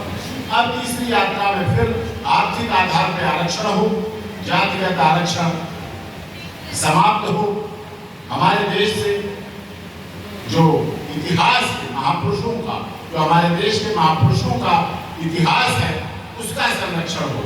उसको लेके कई फिल्म इंडस्ट्री के लोग जो खुद तो नशेड़ी हैं, खुद तो उन पर NDPS के मुकदमे हैं, खुद तो उनके घरों से, उनके गाड़ियों से, बंगलों से गांजा, अफीम, चरस, ड्रग्स, कोकीन, हशीश मिलती है, लेकिन वो हमारे इतिहास की बात करते हैं, वो इतिहास को बिगाड़ने का काम करते हैं। उनके द्वारा फिल्म इंडस्ट्री में जो बिगाड़ पैदा होती है वो हमने देखा, आपने देखा। हमें कई फिल्म डायरेक्टर, प्रोड्यूसर, क्लाइंट है हमारे, उनसे बात की, आप क्यों ऐसा करते हैं? उन्होंने बड़ी साजिशन भरा जवाब दिया कि हम इस तरह से ऐसा करके अपनी फिल्मों को सुपरहिट बना देते हैं, चर्चा मिला देते हैं, गलत इतिहास दिखाकर। आपने अभी पिछले दिनों देखा, सम्राट पृथ्वीराज चौहान आपको दिखाए गए, पढ़ाए गए, हमने पढ़े, सबने पढ़े, पूरे देश ने पढ़े, लेकिन जब फिल्म बनाई गई तो केवल पृथ्वीराज बनाई गई, सम्राट हटा दिया गया, चौहान हटा दिया गया। इससे कंट्रोवर्सी पैदा होती है। आप मुकदमा डालते हैं, हम सुप्रीम कोर्ट जाते हैं, हम केस लड़ते हैं, जाते हैं, उनकी पॉपुलैरिटी बढ़ती है, उनको मीडिया फेम मिल जाता है, उनके अखबार, न्यूज चैनल सब में अपने आप चलने लगता है। एक पक्ष विरोध करता है, एक पक्ष कहता ठीक हुआ, तो दोनों बातें चलती उनकी। तो इन सब चीजों को, और हमारे किसी भी धर्म के व्यक्ति के इतिहास के साथ गलत भाव ना हो, गलत चीज ना हो, इतिहास का संरक्षण हो, इसलिए हम ऐसा चाहते हैं कि अखिल भारतीय क्षत्रिय महासभा की जो दूसरी मांग है वो इतिहास का संरक्षण। तीसरी मांग समरसता दिवस। जब तक हम समरसता के रूप में, क्योंकि जब तक जातिगत आरक्षण नहीं खत्म होगा, जब तक 90% पाने वाला पैदल रहेगा और 30% पाने वाला ऊपर बैठेगा, तब तक समरसता नहीं आ सकती। जब तक इस समरसता आएगी तभी आएगी जब जातिगत आरक्षण समाप्त होगा। इसीलिए तीसरी हमारी यह है कि समरसता के रूप में मनाया जाए। कई राज्यों में राजनीतिक रूप से SC/ST एक्ट का दुरुपयोग होता है, हमें उसको रोकना है, हमें उसको रोकने के लिए भी इस समस्या के साथ लड़ना है, क्योंकि अगर हम लड़ेंगे नहीं तो हम बेकार हो जाएंगे। हमारा इतिहास संघर्षशील रहा। आपने महाराणा प्रताप, पृथ्वीराज चौहान, छत्रपति शिवाजी, सबका इतिहास देखा है, पढ़ा है, लेकिन वर्तमान भी हमारा ऐसा नहीं कि खराब है। अगर आज भी इस देश की रक्षा में, अगर आज भी इस देश की सीमा पर, चाहे वो चाइना की डोकलाम सीमा हो, चाहे वो बांग्लादेश की सीमा हो, चाहे वो पाकिस्तान की सीमा हो, अगर हमें वहां पर सुरक्षा चाहिए होती है तो हमारे देश के शहीदों में हिम्मत है, क्योंकि वो सीने पर गोली खाते हैं, उनका पोस्टमार्टम जब होता है तो गोलियां सीने पर मिलती हैं, पीठ पीछे उनकी गोलियां कभी नहीं मिलती। ये बात आप समझो। तो इसलिए हमारा वर्तमान भी अच्छा है, अब हमारा भविष्य कैसे सही हो।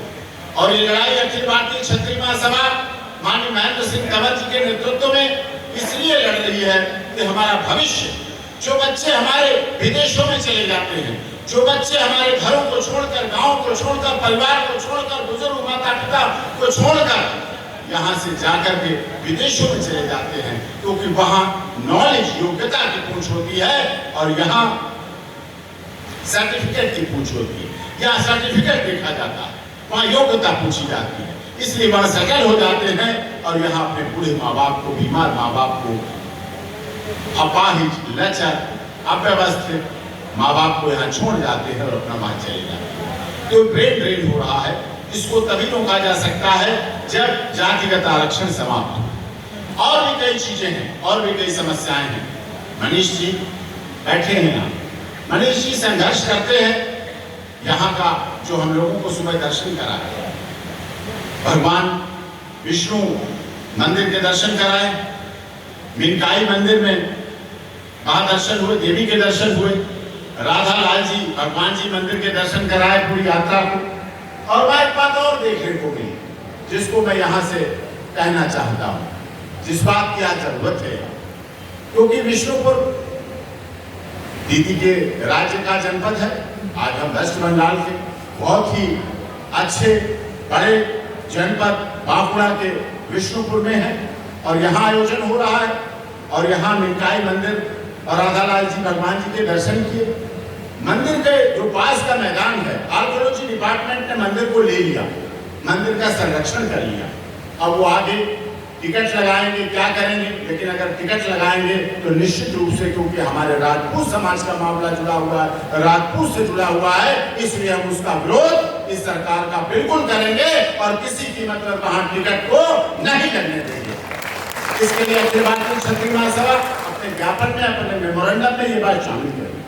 और दूसरी बात, जो मंदिर के अंदर आर्कियोलॉजी डिपार्टमेंट में मंदिर है, हमारी आस्था और श्रद्धा का केंद्र है, क्योंकि लड़ाई में आपने देखा हमारे यहाँ बहुत से लोग ऐसे परिचित बैठे हैं जिन्हें मिला मैं आज हूँ, लेकिन जब कटक में उड़ीसा भगवान जगन्नाथ की रथ यात्रा पूरी का मामला चल रहा था तो वो हमें देख में रहे थे और हमें यहाँ से सपोर्ट कर रहे थे।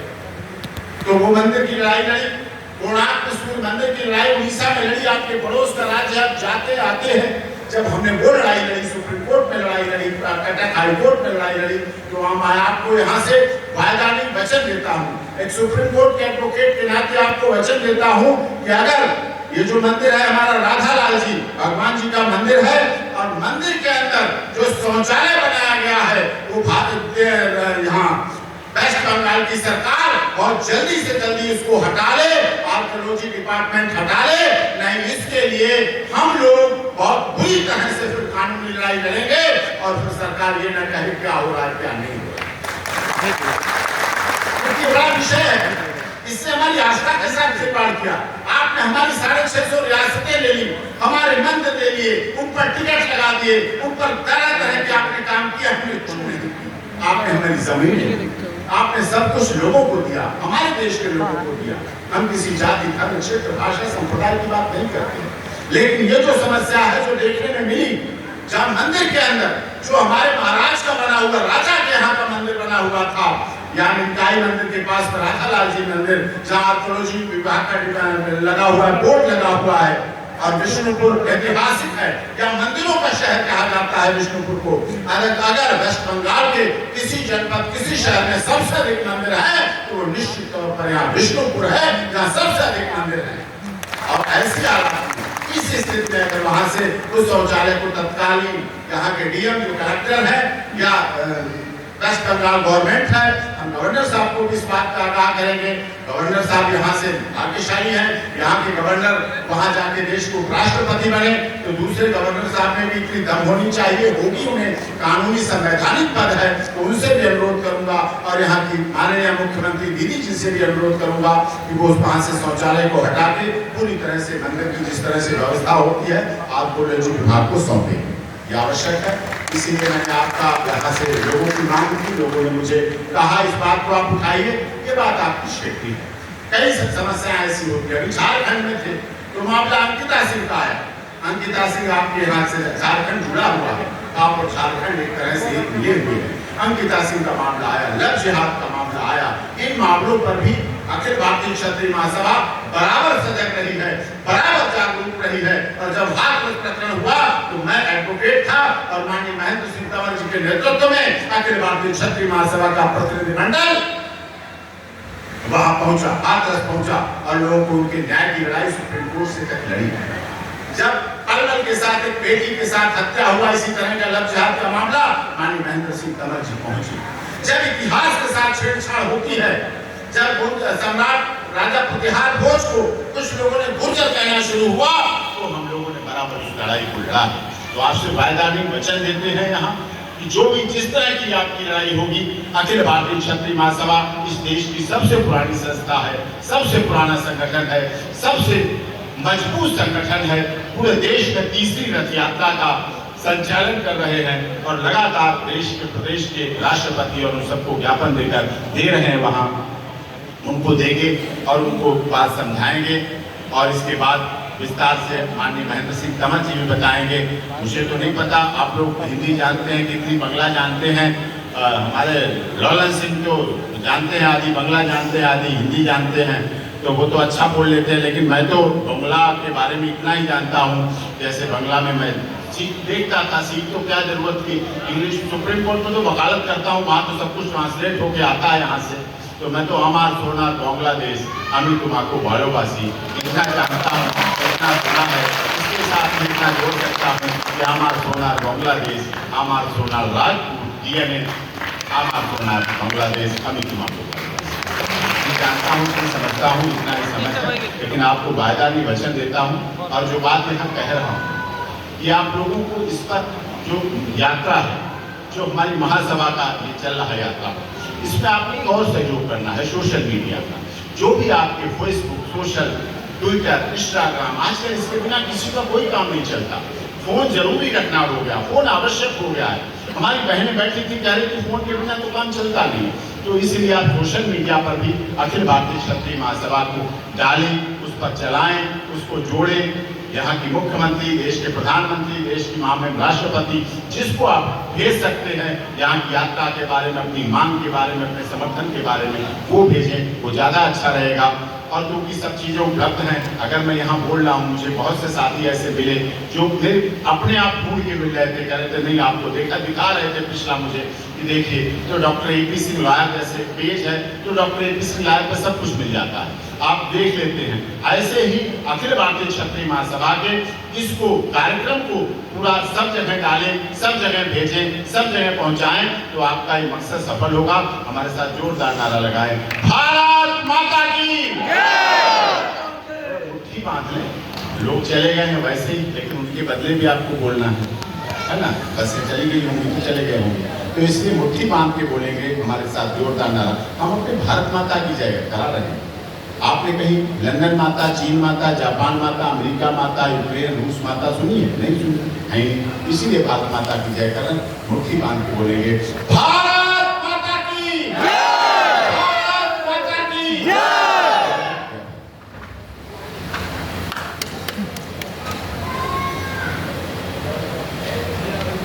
আমরা এতক্ষণ ডাক্তার AP সিং মহাশয়ের বক্তব্য শুনলাম এবং উপলব্ধি করলাম উনি কিছু কথা আমাদের কাছে বলে গেছেন, যা আমার কাছে স্মরণীয় হয়ে থাকবে এবং ভবিষ্যতে ওনার কাছ থেকে আমরা সেই ধরনের ব্যবহার, সেই ধরনের উপকার আশা করব।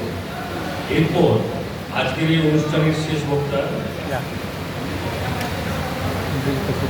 যাকে নিয়ে আমরা গর্ব করি, national president mister Mahendra Singh Tanwar মহাশয়। আমি মিস্টার মহেন্দ্র সিং তনওয়ার মহাশয়কে মঞ্চে এসে তার অমূল্য বক্তব্য করার জন্য অনুরোধ করছি। ন্যাশনাল প্রেসিডেন্ট, ওনাকে সম্মান জানানোর জন্য আমরা সবাই উঠে দাঁড়াবো।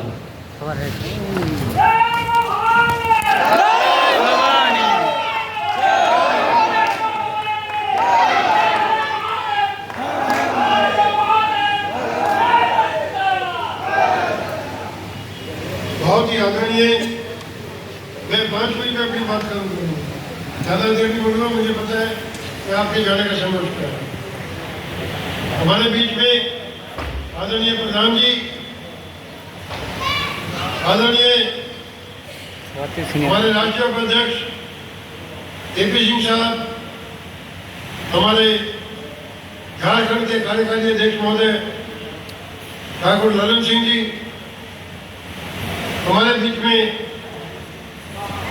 बहन अनिता चौहान जी, आदरणीय ग्रुप कैप्टन JPS चौहान साहब, मेरे रथ में मेरे चारों साथ लगातार चल रहे सभी साथीगण, और आदरणीय सूर्यदेव सिंह जी जो झारखंड के जनरल सेक्रेटरी हैं, मनीष सिंह जी यूथ प्रेसिडेंट हैं हमारे झारखंड के, श्याम किशोर सिंह जी वाइस प्रेसिडेंट हैं, रामेश्वर दयाल सिंह जी स्टेट मिनिस्टर हैं, सर्वेश कुमार जी कैशियर हैं, और यश सिंह परमार जी स्टेट मिनिस्टर हैं, दिलीप कुमार सिंह जी हैं, और यहाँ पर हमारे बहुत ही आदरणीय कन्वीनर अरुण सिंह जी हैं, विश्वजीत सिंह जी हैं, जनरल सेक्रेटरी तन्मय सिंह जी हैं, ऑर्गेनाइजिंग मिनिस्टर गौरीशंकर नारायण जी हैं, गौरीशंकर नारायण देव जी हैं, मीडिया स्पोक्समैन जो है वेस्ट बंगाल के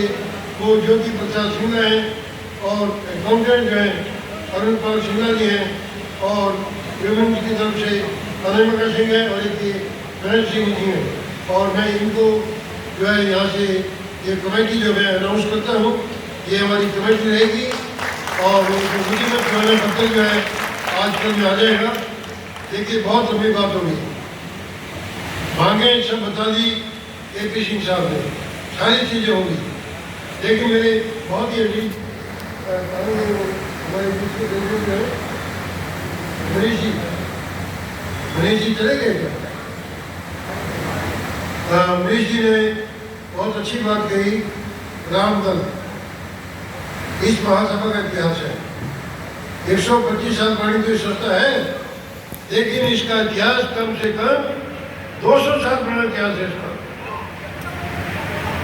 तो मनीष जी को मैं करेक्ट करना चाहता हूँ थोड़ा कि जब स्वतंत्रता आंदोलन देश में चल रहा था तो उस समय इसका नाम था रामदल और निशान था गुलाब का फूल। और उसके बाद इसका नाम हुआ क्षत्रिय हितकारिणी सभा। और फिर 1897 में ये सभा रजिस्टर हुई क्षत्रिय महासभा, अखिल भारतीय क्षत्रिय महासभा, बाद में इसको कहा जाने लगा। इसका बहुत बड़ा इतिहास है और जो लोग समाज के बारे में चिंता करते हैं उनको इस क्षत्रिय महासभा के इतिहास के बारे में भी जानना चाहिए। देश के सभी राजा महाराजा जो हैं इसके अध्यक्ष रहे हैं और आपके झारखंड से तो 4 इसके अध्यक्ष रहे हैं, राष्ट्रीय अध्यक्ष रहे हैं। बाबू रामनारायण सिंह जी रहे हैं और रामगढ़ के राजा रहे हैं, जुमराव राजा इसके राष्ट्रीय अध्यक्ष रहे हैं। 4 राजा जो है यहाँ से झारखंड से इस महासभा के राष्ट्रीय अध्यक्ष रहे हैं। ये आपकी वो महासभा है जो सब आपके जो है जितनी भी आपकी जो सामाजिक मांगे हैं उनको समय समय पर उठाती रही है। अब 3 रथ यात्राएं देखिए, 8 महीने की 2 रथ यात्राएं, 70,000 किलोमीटर का सफर और तब जाके केंद्रीय सरकार ने 10% आरक्षण देने की घोषणा की है। ये बहुत बड़ी बात है, मैं आपको मुबारकबाद देता हूँ इस बात के लिए। और तीसरी रथ यात्रा के माध्यम से जहाँ आर्थिक आधार पर आरक्षण की मांग करते हैं वहीं हम ये मांग करते हैं कि देश से जातिगत आरक्षण समाप्त किया जाए। और जब जातिगत आरक्षण समाप्त होगा पूरे देश में भाईचारा कायम होगा, दोस्ती बढ़ेगी, अच्छे संबंध होंगे और सामाजिक समरसता आएगी। सामाजिक समरसता आना बहुत जरूरी है और उसके लिए जातिगत आरक्षण को समाप्त करना अति आवश्यक है।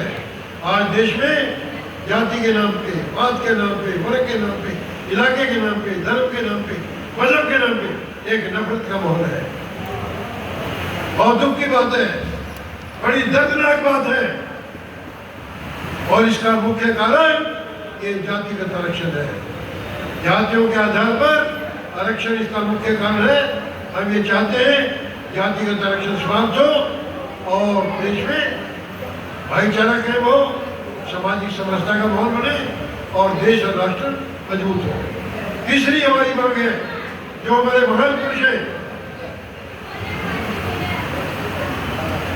हिंदू सूर्य महाराणा प्रताप जी, सम्राट पृथ्वीराज चौहान, सम्राट अनंगपाल, सम्राट मिहिर भोज और तो और हमारे बाबू वीर कुंवर सिंह जी, जितने हमारे महान पुरुष हैं उनके इतिहास के साथ कुछ एक व्यक्ति, कुछ एक जातियां छेड़छाड़ कर रही है। उनको एक जाति विशेष के साथ उनका नाम जोड़ के कहीं महाराणा, कहीं उनकी प्रतिभा लगा रही है, कहीं उनके नाम से कोई स्कूल खोलती है, कहीं कॉलेज खोलती है। ये उन महान व्यक्तियों का अपमान तो है ही, लेकिन उन महान व्यक्तियों के अपमान के साथ साथ ये पूरे देश का और पूरे राष्ट्र का अपमान है। अपने माननीय प्रधानमंत्री जी को, मुख्यमंत्रियों को इसके बारे में कई बार पत्र लिखा है, कई महान पुरुषों के इतिहास के साथ छेड़छाड़ नहीं की जानी चाहिए। तो बहुत समय हो चुका है, लेकिन मैं आपको ये बताना चाहता हूँ कि ये जो महासभा, अखिल भारतीय क्षत्रिय महासभा, जिसका 200 साल पुराना इतिहास है, 125 साल तो इसका रजिस्ट्रेशन हो गए हैं, 200 साल पुराना इसका इतिहास है। इसको हमें जानना चाहिए, इसके बारे में अध्ययन करना चाहिए। जो कौन अपने इतिहास के बारे में, अपने परिवार के बारे में, अपने बुजुर्गों के बारे में, अपने देश के इतिहास के बारे में जो कौम उनको याद नहीं करती, उनके बारे में जानकारी हासिल नहीं करती, बहुत बड़ा नुकसान हो जाता है। इसलिए मेरा आपसे निवेदन है, अखिल भारतीय क्षत्रिय महासभा के बारे में किताब है मेरे पास और लिटरेचर है, हमारा वेबसाइट है, उसके माध्यम से इसके बारे में जानकारी लें और अधिक से अधिक इस महासभा को मजबूत करें। ये जो रथ यात्रा है 9 तारीख को जम्मू से चली, पंजाब में गई, पंजाब से हिमाचल गई, उत्तराखंड गई, चंडीगढ़ आई, वेस्टर्न यूपी गई, हरियाणा, राजस्थान, मध्य प्रदेश, महाराष्ट्र, छत्तीसगढ़, उड़ीसा, झारखंड होते बंगाल में आई है। यहाँ से दोबारा झारखंड होते बिहार जाएगी, असम जाएगी, मेघालय जाएगी और ये पहला चरण 7 अक्टूबर का इसका दिल्ली में समाप्त होगा। दूसरा चरण जो है कन्याकुमारी तक के लिए प्रारंभ होंगे। दोनों पहली रथ यात्राएं हमने कश्मीर से कन्याकुमारी और कन्याकुमारी से दिल्ली की है, ये भी इसी तरह से शुरू की जाएगी। और आप लोगों ने हमें यहाँ बुलाया, बहुत शानदार हमारा स्वागत किया और मैं आदरणीय एपी सिंह साहब से और आप सबसे आपकी बात को मैं दोबारा दोहराता हूँ। हमारे मंदिरों की तरफ ये राजपूतों के बनाए हुए मंदिर है, ये हम सब बुजुर्गों के बनाए हुए मंदिर है। इन मंदिरों की तरफ सरकार ज़्यादा मुदाखलत, ज़्यादा इनके बारे में हस्तक्षेप न करे, क्योंकि इनके साथ हमारे बुजुर्गों की, हमारे इतिहास की बहुत बहुत बहुत बहुत पूरा इतिहास जुड़ा हुआ है। आज हमने देखा कि मंदिर तो है, उसमें मूर्ति नहीं है। बड़ी मुश्किल से कोर्ट में जाके उस जगह को खाली करवाया है, वहाँ पे मूर्ति लगनी चाहिए। बाथरूम है, मंदिर में बाथरूम का क्या काम है? बाथरूम नहीं होना चाहिए वहाँ। और जो हमारे मंदिरों की जो रख रखाव है वो भी आपने देखा है, क्योंकि ये मंदिरों का शहर है, मंदिरों का नगर है। ये बहुत प्राचीन शहर, प्राचीन नगर है, प्राचीन शहर है। हिंदुस्तान के बहुत बड़े कारोबार का ये हेडक्वार्टर था यहाँ पर, इसका इतिहास है। उन मंदिरों को अच्छी प्रकार से उनकी देखभाल होनी चाहिए और उनके साथ किसी प्रकार का हस्तक्षेप न हो, ये हम सरकार से मांग करते हैं। आपका एक बार फिर से मैं बहुत बहुत धन्यवाद करता हूँ। आपने हमें यहाँ बुलाया, हमें अपनी बात कहने का मौका दिया और ये जो रथ यात्रा है, जैसे आदरणीय एपी सिंह साहब ने कहा, सोशल मीडिया के माध्यम से, प्रिंट मीडिया के माध्यम से अधिक लोगों तक इसका प्रचार करें और परम पिता परमात्मा से प्रार्थना करते हैं हमें ताकत दे, आपको ताकत दे कि जिस बात को लेकर हम और आप निकले हैं ये बात सरकार माने और उसके बाद देश में एक भाईचारा कायम हो, देश और समाज तरक्की करे। आपका बहुत बहुत दोबारा से फिर धन्यवाद। जय हिंद।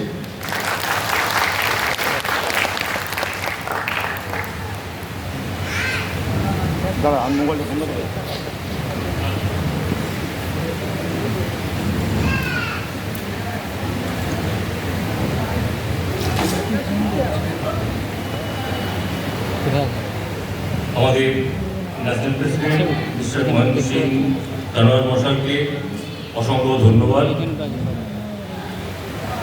এবং এর সঙ্গে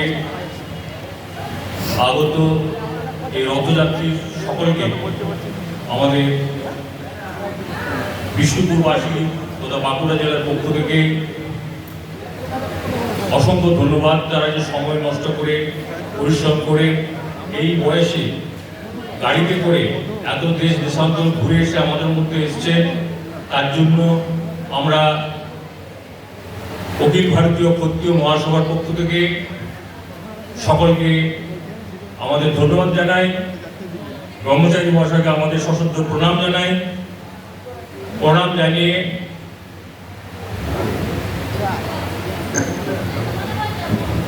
আর একটু ধৈর্য ধরুন, তারপরে বলুন। আমি কেন্দ্রীয় কমিটির কাছে একটা আবেদন জানাচ্ছি। আমাদের বিভিন্ন রাজবাড়ির মন্দির থেকে বিগ্রহগুলো চুরি হয়ে গেছে এবং বিভিন্ন রাজবাড়ির মন্দির থেকে চুরি হচ্ছে, সেইগুলোর ব্যাপারে আপনারা কেন্দ্রীয়ভাবে একটু ব্যবস্থা করবেন। আমরা প্রশাসনের কাছে আপনারা সেইভাবে একটু আগ্রহ দেখাবেন, কারণ বিভিন্ন মন্দির থেকে রাজবাড়ির মন্দিরগুলো চুরি হয়ে যাচ্ছে। রাজবাড়ির যে প্রাচীন ঐতিহ্য সেটা ধ্বংস হয়ে যাচ্ছে। আজ পর্যন্ত মন্দির থেকে মূর্তি চুরি হয়ে যাচ্ছে, কোনো উদ্ধার হয়নি। যাই হোক, আপনাদের কাছে অনুরোধ, আপনারা এই বিষয় নিয়ে এক প্রশাসনিক স্তরে একটু আমাদের সহযোগিতা করবেন, ঠিক আছে? জাতীয় সঙ্গীতের মধ্য দিয়ে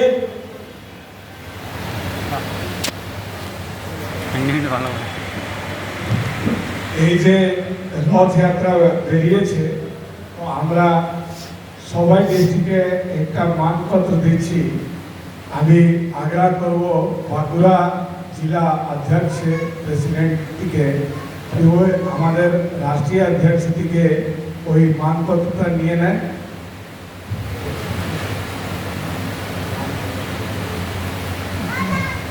আর এই মানপত্রকে বাঁকুড়া ডিস্ট্রিক্ট কমিশনার কাছে দিয়ে দেবেন।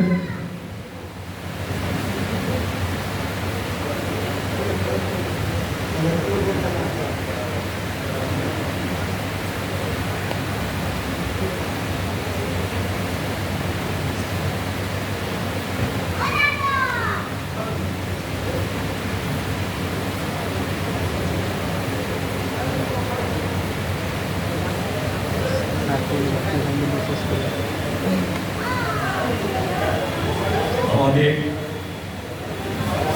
অনুষ্ঠানে আপনারা ধৈর্য ধরে অপেক্ষা করে আমাদের রাষ্ট্র কমিটির, ন্যাশনাল কমিটির যে সমস্ত বক্তব্য শুনলেন তার জন্য অসংখ্য ধন্যবাদ। উপস্থিত যারা দূর দূরান্ত থেকে এসছেন, বিষ্ণুপ্রাচী তথা আমাদের আজকের এই অনুষ্ঠানের কর্মকর্তাদের পক্ষ থেকে আমাদের অসংখ্য ধন্যবাদ জানাই। যারা আমাদের এই মঞ্চে বিভিন্নভাবে সহযোগিতা করেছেন, পুলিশ প্রশাসন, সাংবাদিক, সকলকে আমরা ধন্যবাদ জানাই। ধন্যবাদ জানিয়ে আজকের অনুষ্ঠান এখানেই শেষ করছি। নমস্কার।